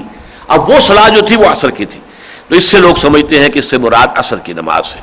ویسے بھی یہ کہ دن میں اگر ہم صبح سے شمار کریں تو فجر اور ظہر یہ نیچے رہ جاتی ہیں، مغرب اور عشاء اوپر ہیں، تو درمیان میں اس اعتبار سے عصر کی نماز بنتی ہے درمیانی. واللہ اعلم. حافظوا علی الصلوات والصلاۃ الوسطی وقوموا للہ قانتین. اور دیکھو اللہ کے حضور میں جب کھڑے بھی ہوا کرو تو فرما بردارانہ انداز میں، جیسے غلام کھڑا ہوتا اپنے آقا کے سامنے. نہیں قیام میں بھی ایسا نہ ہو کہ گردن اکڑی ہوئی ہے، نہیں، گردن جھکی ہوئی ہے. ایک جو ہے جھکاؤ تمہارے اس قیام کے اندر بھی ہونا چاہیے. اسی کے اندر در حقیقت تعظیم ہے اللہ کی، اور اس سے اندازہ ہوتا ہے کہ خشوع موجود ہے. قد افلح المؤمنون الذین هم فی صلاتهم خاشعون. یہ خشوع جو ہے وہ اس میں انسان کے کھڑے ہونے میں بھی، قیام میں بھی ہو. فإن خفتم، پھر اگر تمہیں خوف کی حالت طاری ہو، دشمن ہے، تعاقب کر رہا ہے، کسی وقت ایسی صورت ہے کہ اس وقت کہیں رک کر نماز ادا کرنا جیسے کہ نماز ادا کی جاتی ہے ممکن نہیں ہے، کوئی اور ایسی جو ہے کوئی ایمرجنسی ہے، اور اگر تمہیں خوف طاری ہو فرجالا اور رکبانا، تو خواہ پیدل چلتے ہوئے نماز پڑھ لو یا سوار ہو کر نماز پڑھ لو. یعنی ذکر ضرور کر لو، گھوڑے پر سوار ہو یا اونٹ پر سوار ہو، نیت کرتے ہوئے تو ضرور اس کا رخ جو ہے وہ خانہ کعبہ کی طرف حتی الامکان کر لو. اس کے بعد وہ جدھر بھی ہو جائے کوئی حرج نہیں ہے، لیکن یہ کہ بیٹھے بیٹھے بھی انسان نماز ادا کر سکتا ہے. یہی معاملہ جو ہے ریل گاڑی وغیرہ کے اندر بھی یا ہوائی جہاز کے اندر بھی ہو سکتا ہے. تو اس اعتبار سے فرجالن اور رکبانن، تو چاہے چلتے ہوئے پیادہ چلتے ہوئے بھی نماز ادا کی جا سکتی ہے، اور یا یہ ہے کہ سواری کی حالت میں. فَإِذَا أَمِنْتُمْ، پھر جب تمہیں امن حاصل ہو جائے، اب وہ حالت خوف ختم ہو گئی، فَاذْكُرُوا اللَّهَ كَمَا عَلَّمَكُمْ، تو پھر اب اللہ کو یاد کرو جیسے کہ اس نے تمہیں سکھایا ہے. اب سکھایا کیسے ہے؟ قرآن مجید میں تو نماز کا طریقہ کہیں بھی نہیں ہے. نماز کے ارکان کا تو ذکر ہے، قیام بھی ہے، قنوت بھی ہے، رکوع بھی ہے، سجود بھی ہے، تسبیح بھی ہے، تحمید بھی ہے، تکبیر بھی ہے، سب ہے. لیکن ترتیب ان کی کیا ہے یہ تو کہیں بھی نہیں ہے. کتنی رکعتیں فجر میں، کتنی مغرب میں، کتنی عشاء میں، کہیں نہیں ہے. تو علمکم سے مراد کیا ہے؟ جو حضور نے سکھایا. صلو کما رأیتمونی اصلی، ہے مسلمانوں نماز پڑھو جیسے کہ تم مجھے دیکھتے ہو کہ میں نماز پڑھوں. اور یہ در حقیقت اللہ کے رسول کو اللہ نے سکھایا بذریعہ جبرائیل علیہ الصلوۃ والسلام. حضرت جبرائیل نے حضور کو نماز پڑھائی ہے، امامت جبرائیل میں حضور نے مقتدی کی حیثیت سے نماز ادا کی ہے، اور ان کے ذریعے سے نماز کی یہ حیاتیں جو ہے وہ سیکھی ہیں. پھر یہ کہ ایک دن حضرت جبریل آئے ہیں اور ابتدائی اوقات میں نماز پڑھائی ہے، اور اگلے دن جو ہے وہ اختتامی وقت جو ہے قریب آخری وقت اس میں نماز پڑھائی ہے، تاکہ معلوم ہو جائے کہ ظہر کا وقت یہاں سے لے کر یہاں تک ہے، عصر کا یہاں سے یہاں تک ہے، فجر کا یہاں سے یہاں تک ہے، وغیرہ وغیرہ. تو یہ ساری تعلیم اللہ نے دی ہے محمد الرسول اللہ صلی اللہ علیہ وسلم کو بذریعہ جبریل علیہ الصلوۃ والسلام، اور پھر حضور نے امت کو دی ہے. اس سے جو سنت رسول کی اہمیت ہے وہ واضح ہوتی ہے. یہ نہیں ہے کہ اپنی مرضی سے جیسا چاہ ذکر کر لیا، جیسے کہ منکرین حدیث، منکرین سنت، جو اپنے آپ کو غلط طور پر جو اہل قرآن کہنے والے لوگ ہیں، انہوں نے اپنی اپنی تعویلیں، اپنی اپنی شکلیں گھڑ لی. نہیں، فَاذْكُرُوا اللَّهَ كَمَا عَلَّمَكُمْ مَا لَمْ تَكُونُوا تَعْلَمُونَ، تو پھر ذکر کرو اللہ کا جیسے کہ اس نے تمہیں سکھایا ہے وہ کچھ کہ جو تم پہلے نہیں جانتے تھے، تمہارے علم میں نہیں تھا. اب پھر وہی مضمون ختم ہو رہا ہے. وَالَّذِينَ يُتَوَفَّوْنَ مِنْكُمْ وَيَذَرُونَ أَزْوَاجًا، اور وہ لوگ کہ جو تم میں سے وفات دے دیے جائیں، جن کو قبض کر لیا جائے، جن کا انتقال ہو جائے، اور وہ چھوڑ جائیں اپنے پیچھے بیویاں، وصیۃ لازواجہم متاعا الی الحول غیر اخراج، تو ان کے اوپر ذمہ ہے کہ وہ وصیت کر کے جائیں اپنی بیویوں کے لیے 1 سال تک کے نان نفقے کی، بغیر اس کے کہ انہیں گھروں سے نکالا جائے. عرب معاشرے کا تصور کیجئے، ایک شخص کی 4 بیویاں تھیں.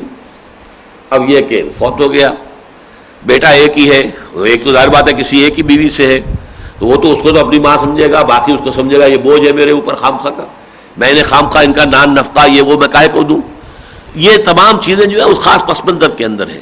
اور جبکہ ابھی وراثت کا قانون آیا نہیں تھا، یہ چونکہ اس میں بھی پہلے بھی جو آیا تھا وصیت کا ذکر آیا تھا جو 22ویں رکوع میں اس سورہ مبارکہ کے آ چکا ہے، اور وہ منسوخ اب قرار پاتا ہے حکم، اس لیے کہ سورہ نساء میں جب وراثت قانون وراثت پورا آ گیا تو اب وصیت کا جو لزوم تھا وہ ختم ہو گیا.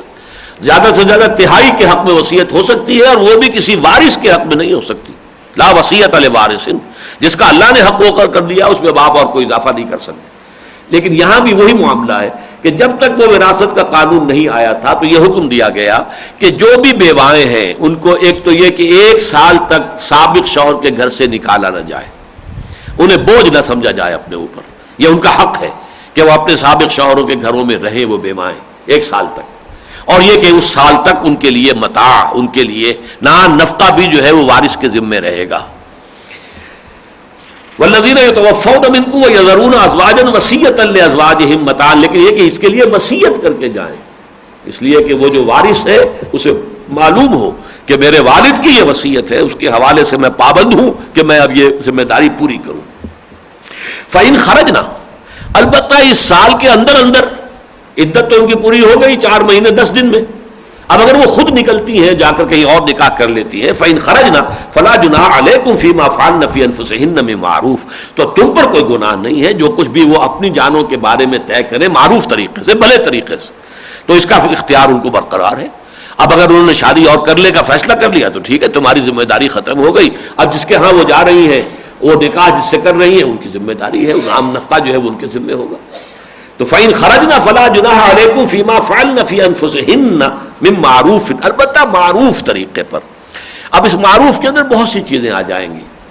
اصل میں کفر کا معاملہ بھی ایک ہوتا تھا کہ خاندان کا ایک معاملہ ہے، ایک رتبہ ہے، ایک مقام ہے، ایک حیثیت ہے، اور ایک اس معاشرے کے اندر جو ہے اس سے کمتر لوگ ہیں، تو اس کمتر کے کسی شخص سے نکاح کرنے کی اجازت نہیں ہوتی تھی۔ کفر کو بھی نکاح کے معاملے کے اندر کنسیڈر کیا جاتا تھا، اور آج بھی ہے۔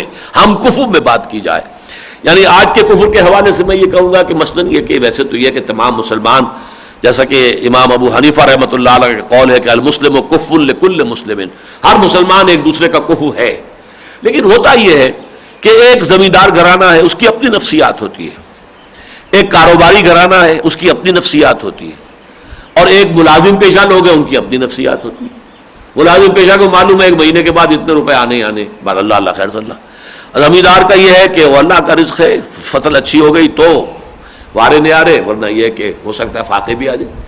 اس طریقے سے کاروبار کا معاملہ ہے۔ تو اس حوالے سے جو ذہنیتیں پروان چڑھتی ہیں خاص ماحول میں، وہ ایک دوسرے کے ماحول میں جا کر موافقت کے پیدا ہونے میں ہو سکتا ہے کہ رکاوٹ بن جائے۔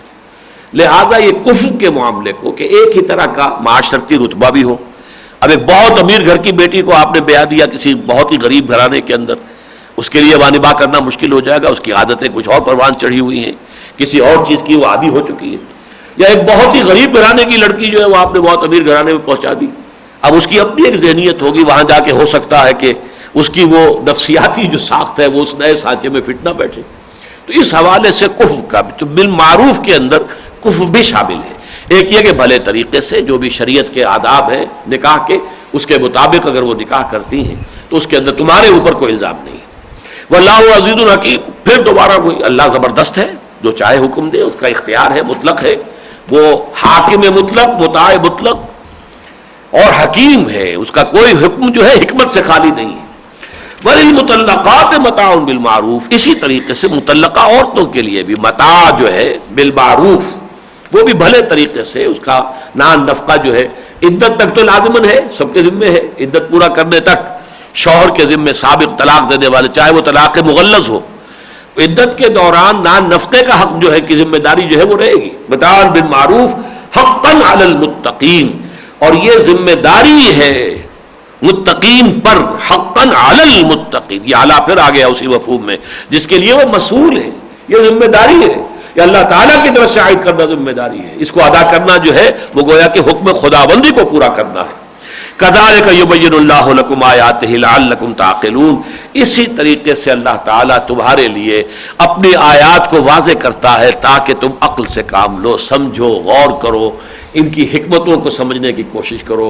حکمت سمجھ میں آئے یا نہ آئے، حکم پر تو عمل بہرحال کرنا ہے، لیکن یہ کہ اگر حکمت بھی سمجھ میں آ جائے تو پھر یقیناً حکم پر عمل کرنا آسان ہو جاتا ہے۔ یہ جو میں نے عرض کیا تھا 3 طلاقیں بیک وقت دے دینا، یہ ہماری فقہ کا بڑا پیچیدہ مسئلہ ہے، بڑا پیچیدہ مسئلہ ہے، اور عام طور پر آج کل یہ ہوتا ہے ایک دم 3 طلاقیں دیے، بعد میں روتے پھرتے ہیں، فتوے لیتے ہیں، کہیں سے کوئی گنجائش ہو جائے، کہیں سے کوئی فتویٰ مل جائے، کہیں سے کوئی ہمارے لیے راستہ نکل جائے۔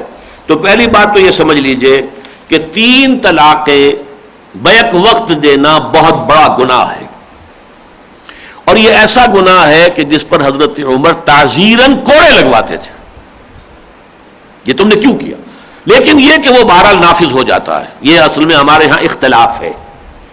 اختلاف یہ ہے کہ جو اہل سنت کی چاروں جو فقہیں ہیں، حنفی، مالکی، شافعی، حنبلی، ان کے نزدیک تو اگر کسی شخص نے 3 طلاقیں بیک وقت دے دی ہیں تو طلاق تو نافذ ہو گئی اور مغلظ ہو گئی۔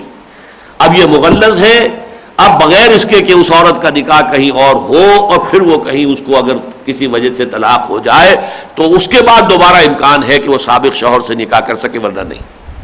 چاروں فقہیں اس پر چونکہ متفق ہیں، لہذا یہ معاملہ آسان اور ہلکا نہیں ہے کہ اس سے انحراف کرنا یا اس سے علیحدہ ہونا کوئی معمولی بات ہو۔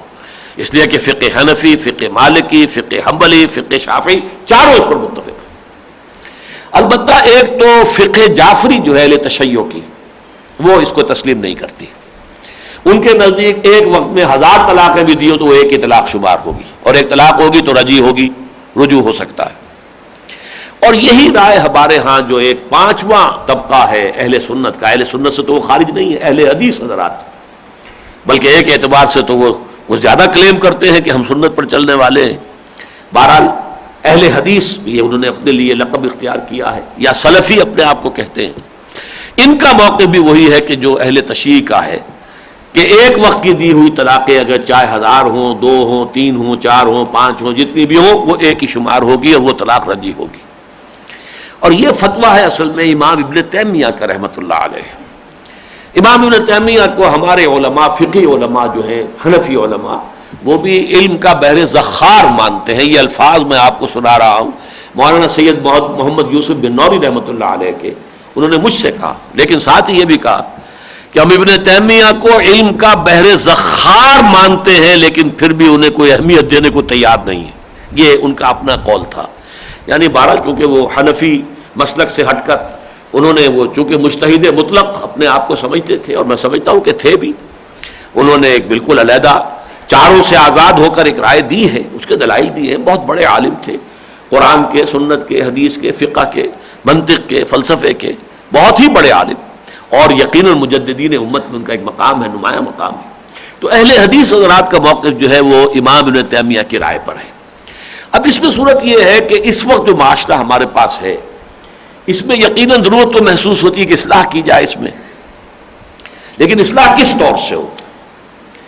ایک بات تسلیم کرنی پڑے گی کہ اب ہم ان فقہی مسالک کو ختم نہیں کر سکتے۔ اگر کسی کی یہ خواہش ہے کہ فقہی مسالک ختم ہو جائیں، وہ نہیں ہوں گے۔ ان کی 1400 برس کی تاریخ ہو گئی ہے، 1300 برس تو ہو گئے کم سے کم، لہذا اب ان کو یہ سمجھنا کہ ان کو آپ کہیں ختم کر دیں گے، ان کے اثرات دھو دیں گے، وہ ممکن نہیں ہے۔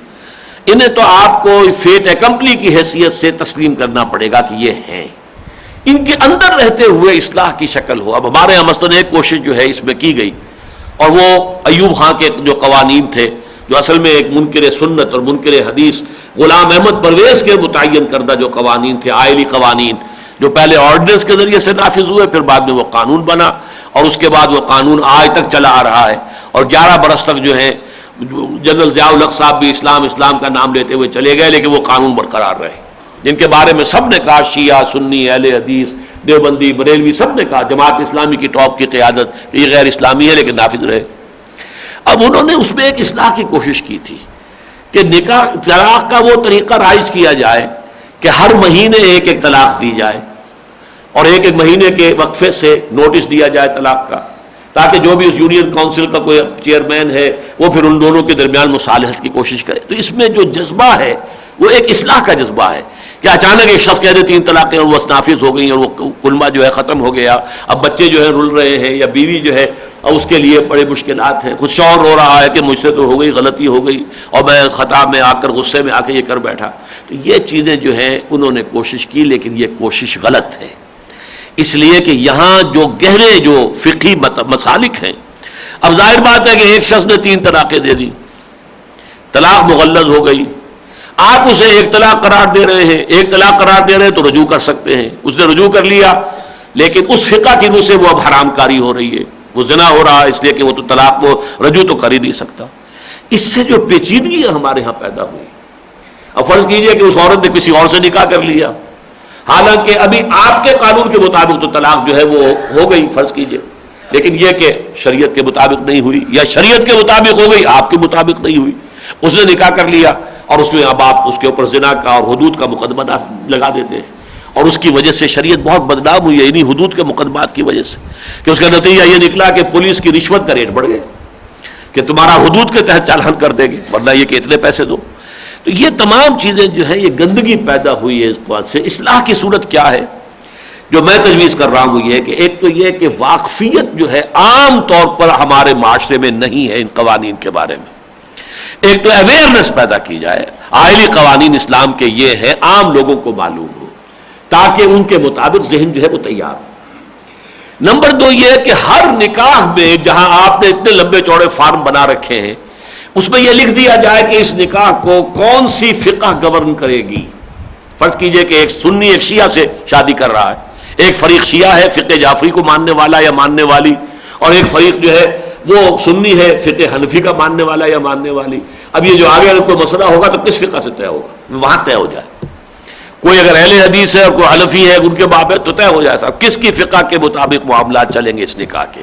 یہ بھی ایک لازمی خانے کے طور پر آپ نکاح کے رجسٹریشن کا جو فارم ہے اس میں شامل کر دیں.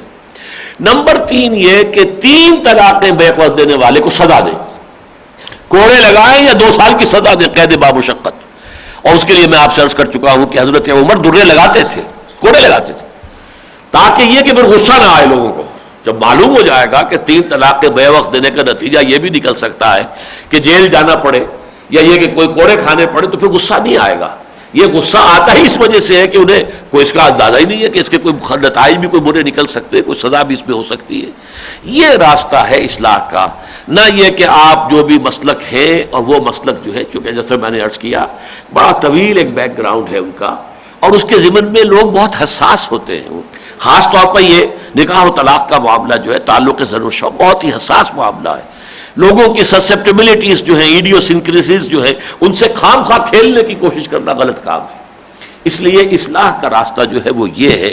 اور اس ضمن میں جیسا کہ میں نے 12 عرض کیا ہے, ہندوستانی مسلمانوں کو میں سیلیوٹ کرتا ہوں, سلام کرتا ہوں.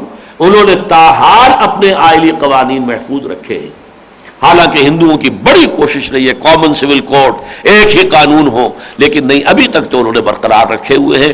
ہمارے ہاں تو یہ 1962 میں ایک آرمی ڈکٹیٹر نے اس کو نافذ کیا, اور اگرچہ اب بہت حد تک وہ نافذ العمل نہیں رہے ہیں, ایسی ان کی ایک صرف رہ گئی ہے ظاہری شکل, لیکن پھر بھی قانونی طور پر تو وہ نافذ ہے. بہرحال یہ شکل ہے کہ جو میں نے آپ کے سامنے رکھ دی ہے. میں نے اس معاملے میں چونکہ اپنے اوپر ایک پابندی لگائی ہوئی ہے کہ جن معاملات میں ہمارے چاروں فقہ متفق ہوں, میں اس سے ہٹ کر, چاہے میری ذاتی رائے اس سے کچھ علیحدہ بھی ہو, لیکن میں نے اپنے آپ کو پابند کیا ہوا ہے کہ میں اس سے ہٹ کر نہ کوئی رائے دوں گا نہ اس پر کوئی عمل کروں گا. لہذا میں اس میں کوئی اپنا ذاتی رجحان یہاں بیان نہیں کر رہا. اقول قولی ھذا واستغفر اللہ لی ولکم ولسائر المسلمین والمسلمات.